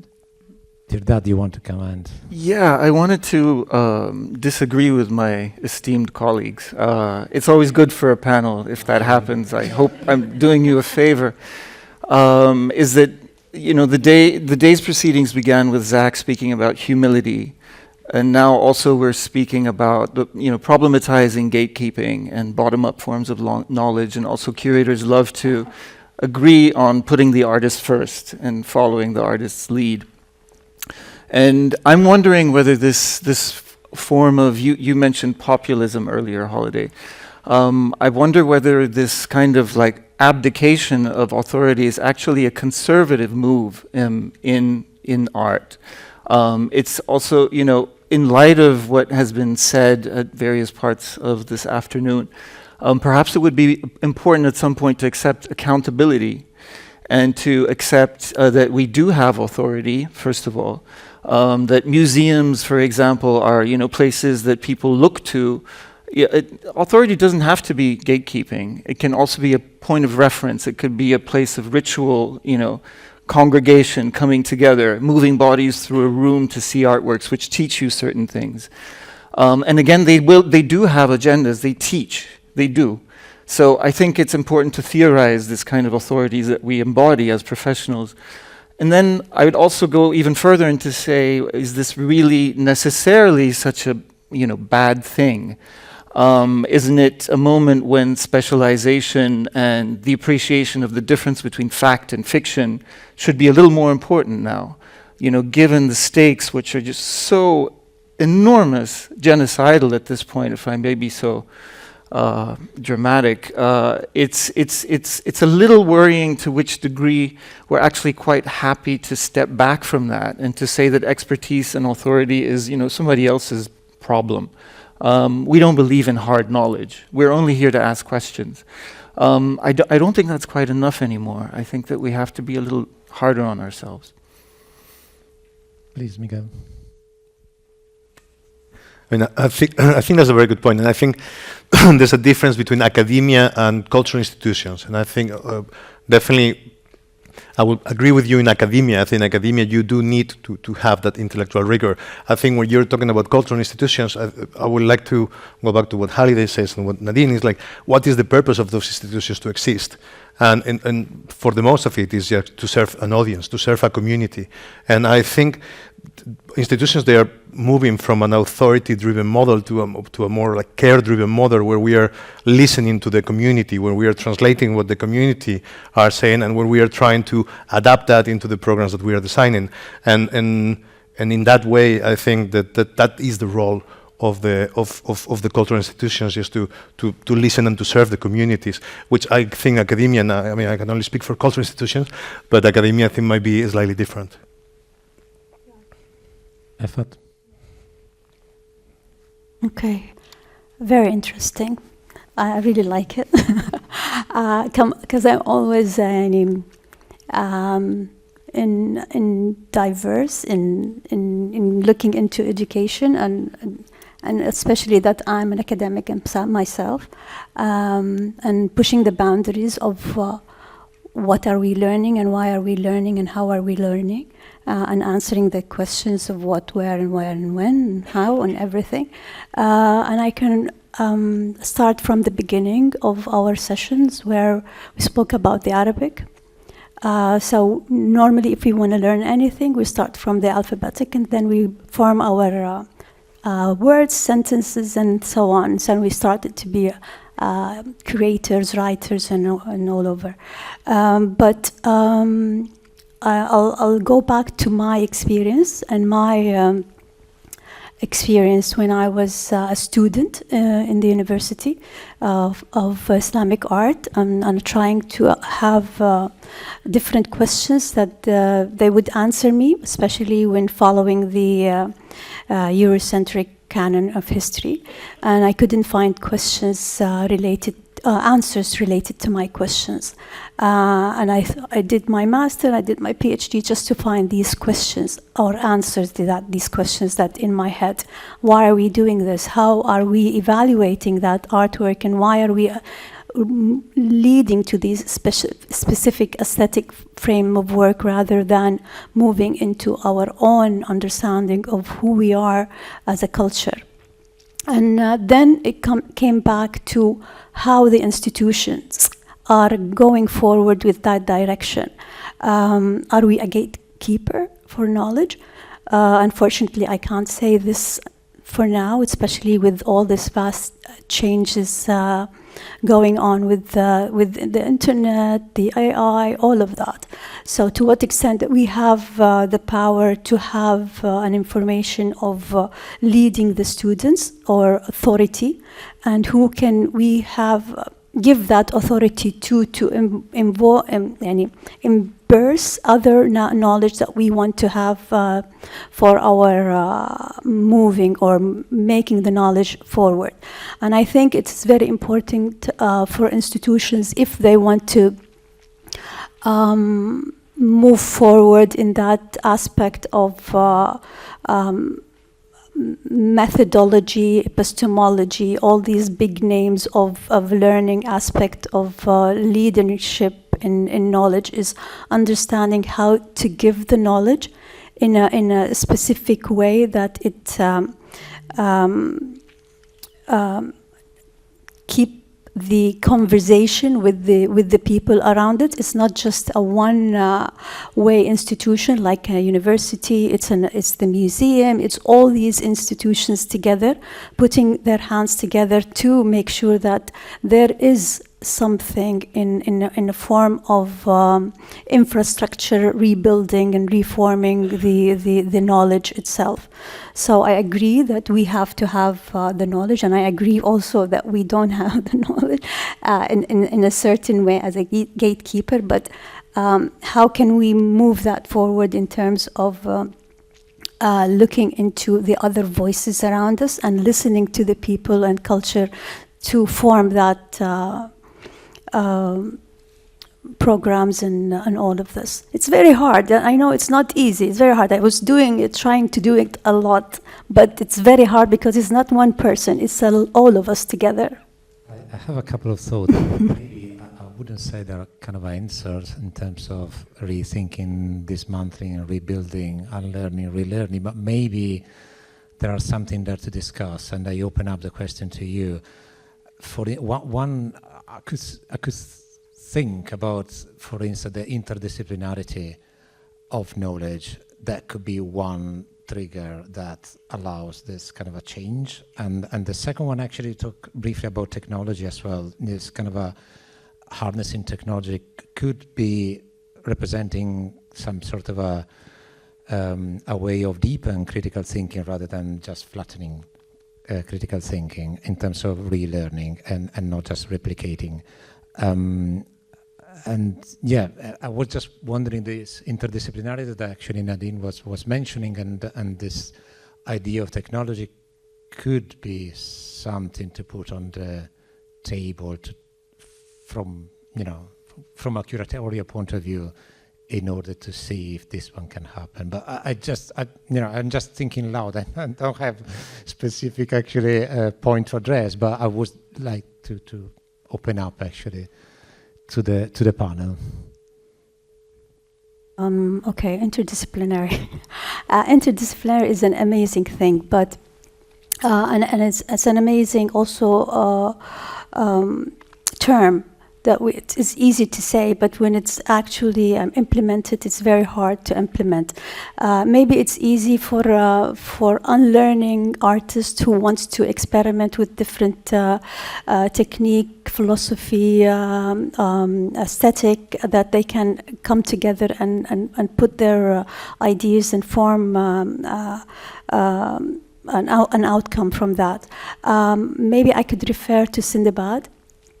It's a collective exhibition, an annual collective exhibition based on bringing artworks together from different disciplines and trying also to have this interdisciplinary approach and bringing people together rather than there is a frame or a category that it can hold people from showing their own outcomes. Either is it like a fine art, music, poetry, poem, and anything in that scene of presentation, let's say.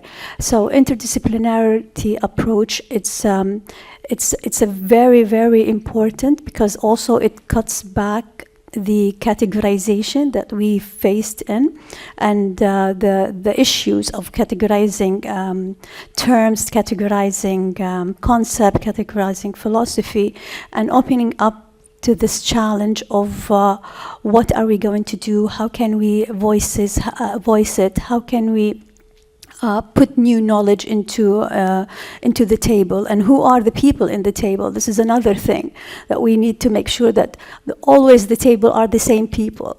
To what extent that we can open up this table to have more people in that table, to have these voices again of knowledge and of experimenting and aesthetic and critical approaches.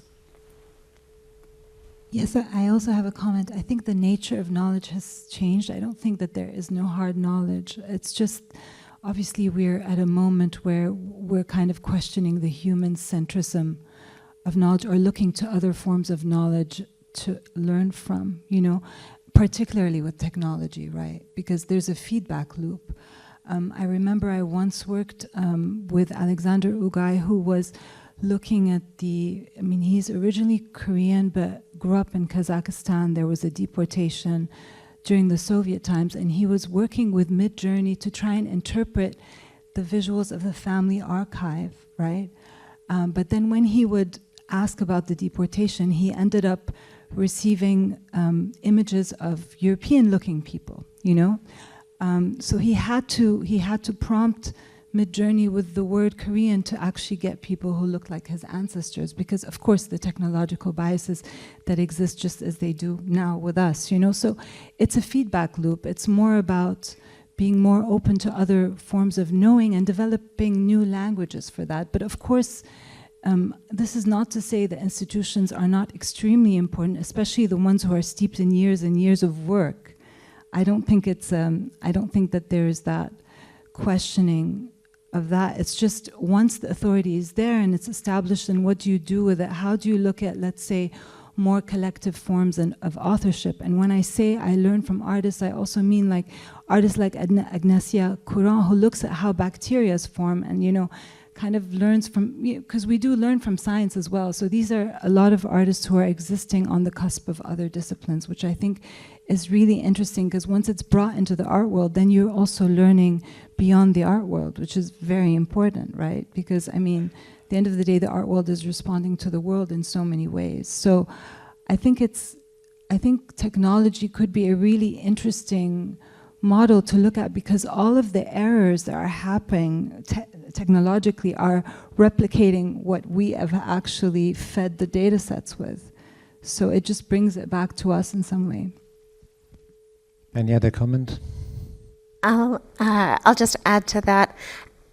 I think that, just to go back to what Tirdad was saying, I think that the fundamental question here is within critical thinking, within the space of critical thinking, and within taking very seriously the work that we do, taking seriously academia, taking seriously these art institutions. And so what you are terming authority, I probably would think in a slightly different way, even as I do look to institutions to make statements. I do look to institutions to have an institutional voice that takes a stand.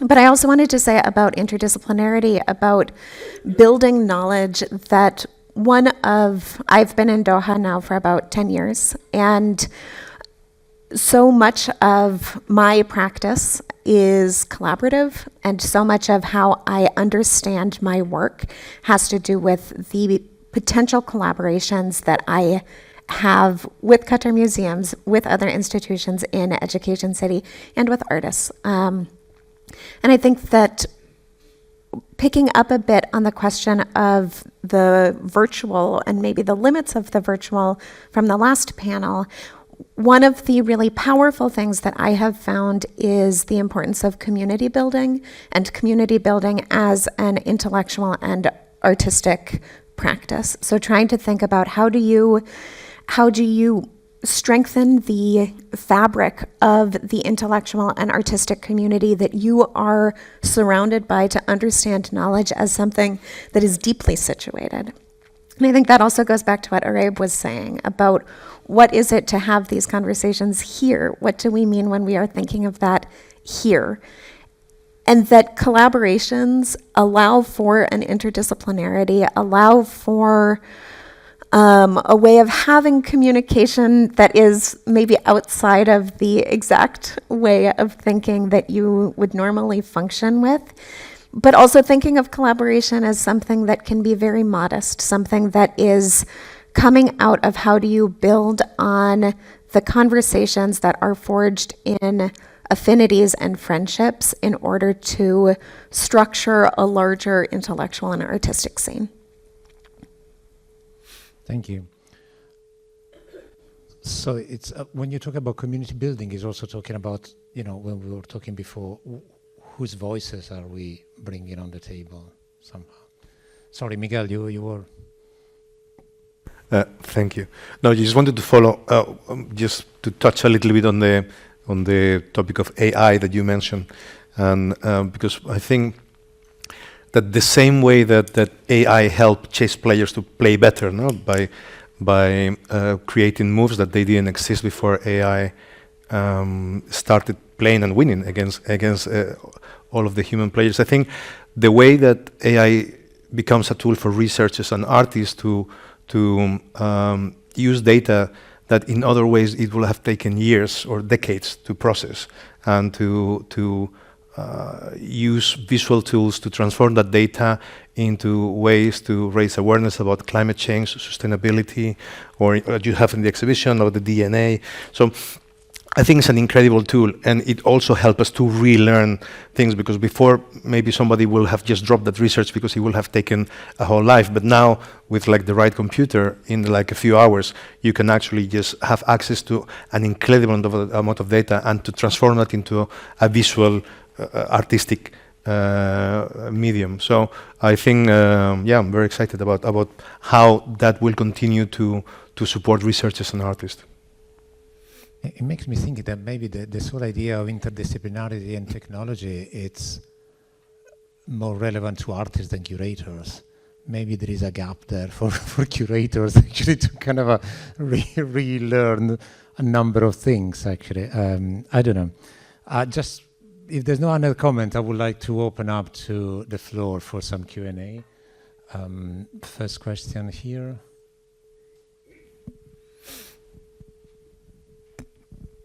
Thank you very much for this discussion. I think we need much more time to discuss everything in this, because there are so many questions. And about unlearning, I studied in London, and you know, like this British tolerance to everything. And actually, we were unlearning during this process rather than learning. And on the one hand, yes, it's like a good option that you can be more open, like to other views and opinions.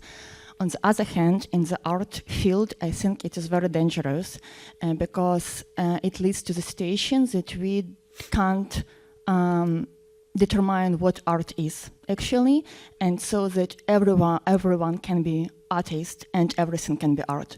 And I think this is very dangerous. These statements are very dangerous. And as an independent curator, I like from the artists who are working, from the contemporary artists who are working in the ways which are not very, you know, like not very contemporary. So, for example, figurative artists. It's very difficult for them to promote themselves, to develop themselves, because a lot of galleries, they are closed to them. They say, you are not very contemporary, but why? Like contemporary artists, all artists who live now and are artists, they are contemporary. But we don't have like this kind of borders, what is art. And so like we have a lot of artists who have no academic background, for example, and like a lot of artists who we have this problem with conceptual art when the concept, the idea is much stronger than the work itself. And so like the craftsmanship is very poor, to be honest. So I don't have like a question, it's just like my concern in this area. And I have been working like for over 6 years, and since I started to work in this, I have this concern, and I'm trying to like to promote another kind of art and to break such kind of stereotypes around the contemporary art, and to let people know that this art is also contemporary and it can be like this. And because I think that we have a lot of artists who unfortunately are not so famous just because of these stereotypes around this. Maybe it's about art market rather than art area. Thank you. If you have if you can comment on this, I would be very glad to hear what you think about this. Any comment? No. Yes, Nadine. I can make a comment. This is very similar to something we call cultural relativism in anthropology, which, you know, in the colonial times, anthropologists were hired to kind of help the colonial administrators understand the culture. And, you know, there's this approach that, you know, anything goes in something that's different to you, you know. I don't know, I would say that there's actually a rise of new figuration, but what's happening, I call it new because I think what's happening is very interesting. There's some young artists like George Rui, I think, who's also in London. So it's a more fluid idea of the body, obviously, but it's also looking at the digital, like if you look at, for example, Chloe Wise, who paints only herself and her friends, but if you look at those paintings, they almost look like they were taken out of an Instagram feed. So again, we're technological beings, but also technology is giving us this mirror. So now we have another way to look at ourselves than someone sitting in front of us who we're painting, right? So it's almost like we went digital and then we go back analog in relation to the digital. And, you know, I think what you're saying, I understand what you're saying, but I don't think it's necessarily a rule. The question is, who are the arbiters of taste? Who are the people who are deciding that this is contemporary or not? This is good or not? Like, art historically has gone through various movements. Now we are in the Global South movement, which I guess is great for us. Though I also question what part of the Global South we're in. We're north of the Global South. We're very north, you know, like the real Global South is somewhere else, but we are the platform for the Global South. I mean, we in the Gulf, okay? That's what I would like to. And now Central Asia is also opening up as well. So what was the point that I had to make about that? I don't remember now. There was a point I had to make about that. Oh dear. Oh yes. So what I'm trying to say is, we're going through a revisionism now. Like if you look at, you know, like actually craft rising, textile rising. I mean, look at everything that's happening. Documenta, the last biennial was so much painting. I mean, 2019 was like all new media. Last biennial, predominantly painting and textiles. You know, there's a revisionism happening, which is, again, the same thing with technology, which is that there are gaps in the historical archive. Are we going to correct it? How do we correct it? We need to move back to the past. I'm not sure that I'm with that personally, but again, it's extremely subjective. But I think the point is, if you have like 80%, or like art critics, we always have this joke, like every Venice biennial, you'll go look at the reviews, 80% of the people will agree that it was good or bad. 20% won't. So with all our independence, with all our criticality, there is a certain level of consensus around what is good or what is not good. So, you know, I think that's the moment we're in right now. And on the contrary, we're moving more towards figuration, craft, and textile-based works, which for me is interesting, you know, and also not contemporary, just to support what you were saying. Thank you. Any other question from the floor? There was one there.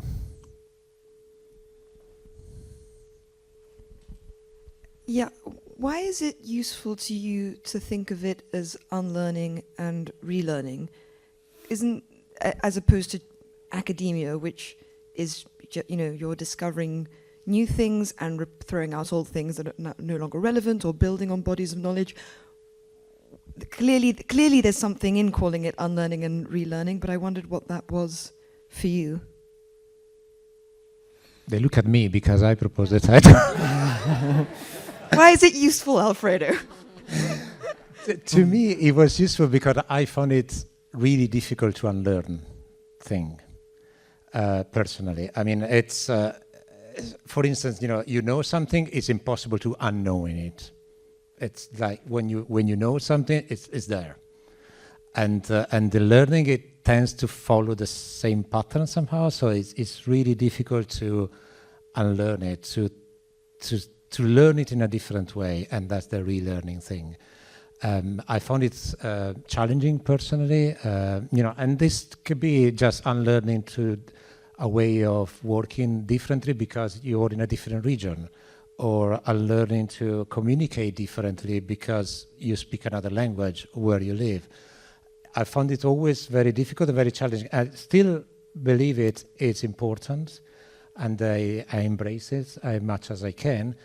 But I was sharing this thing with this panel because we were talking about, we wanted to tell this story from here, and we want to present what we are doing here and what we are trying to build here, and it implies a degree of unlearning of if you come from elsewhere in order to relearn it, and that's where the title comes from, and that's where the brief actually for the panel came from. That's why I think it was important.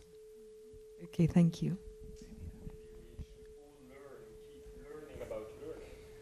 Yes, absolutely. I mean, definitely. It's maybe you don't have to unlearn. You can just relearning. Just a short comment, actually. Maybe also we should not think about both learning and unlearning as sort of ultimate black and white processes that are very opposite to one another. They're both very include each other, basically, and they're both sort of repeat each other. And this Hegelian sort of like trap that we're in, while we're trying to immediately unlearn what was in there and replace it with something that we learn, sort of forgets about the point that what you learn also has the biases that would need to be removed.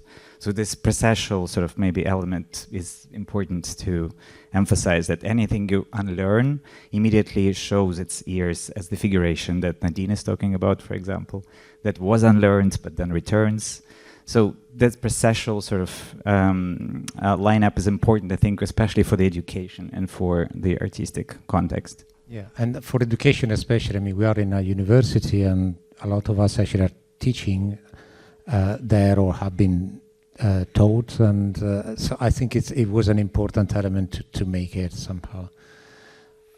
Any other question? And then I think maybe one or two max. There is one over there.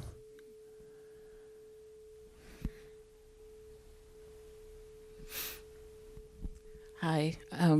I was really struck by, two things. I'll say Nadine and Effat talking about, I think Effat, you said something like when you were in school, you were wondering why you were learning what you were learning, Western art, in the context of where you were. Can you say, where were you?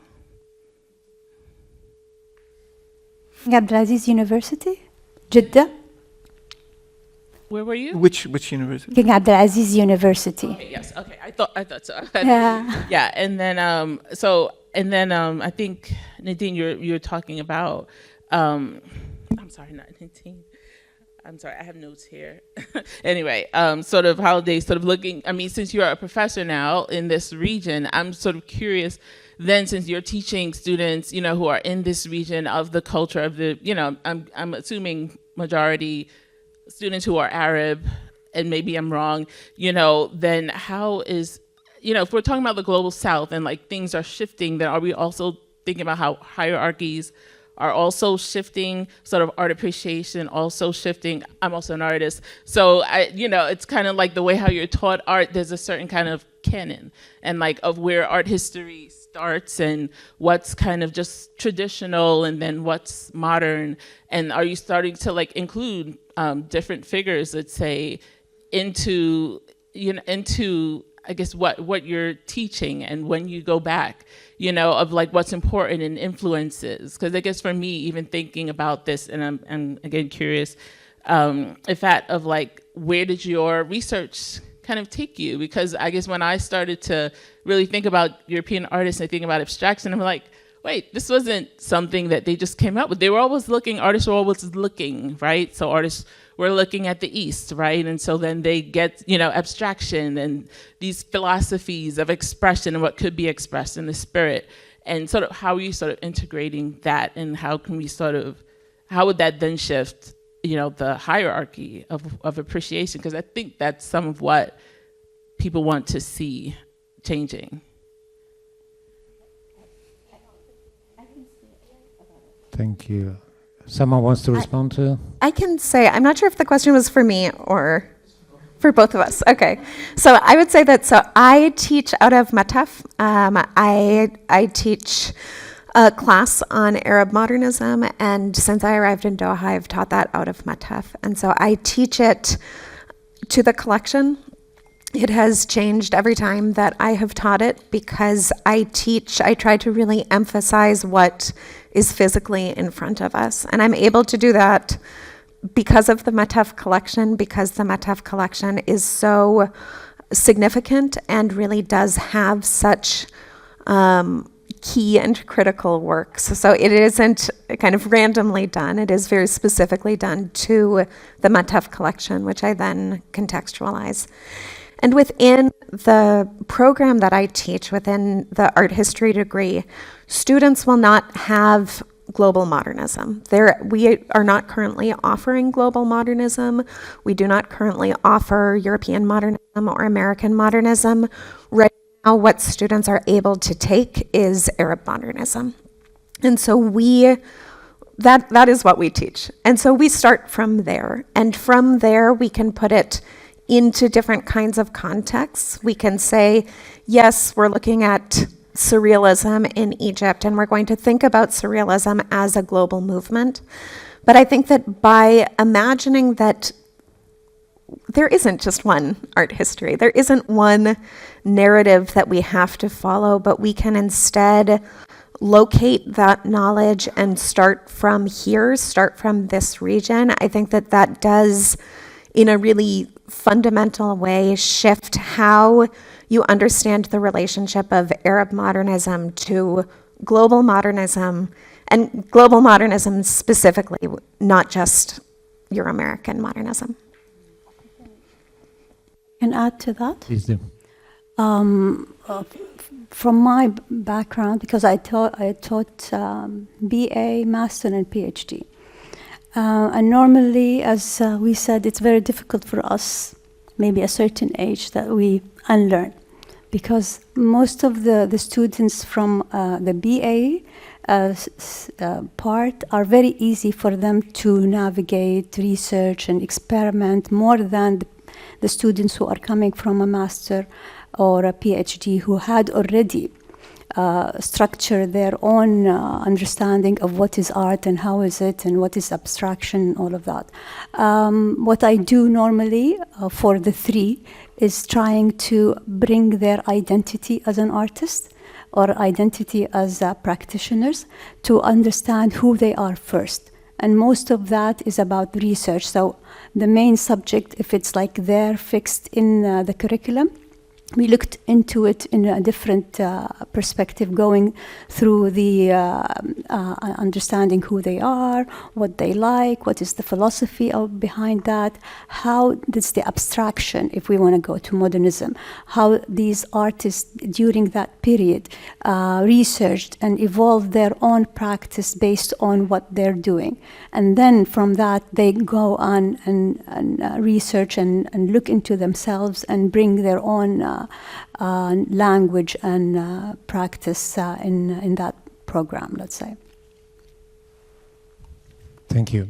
Yeah. I think we wrap up here, if everyone agrees. Thank you very much to you, the audience, and thank you for to my panelists. I hope the conversation carry on actually into your work and collaboration. And so for the delegates and the guests of the IKT, I think we have some food to grab in the dining hall, and then we board the buses to go to the National Museum. And speakers are invited, obviously. Thank you very much.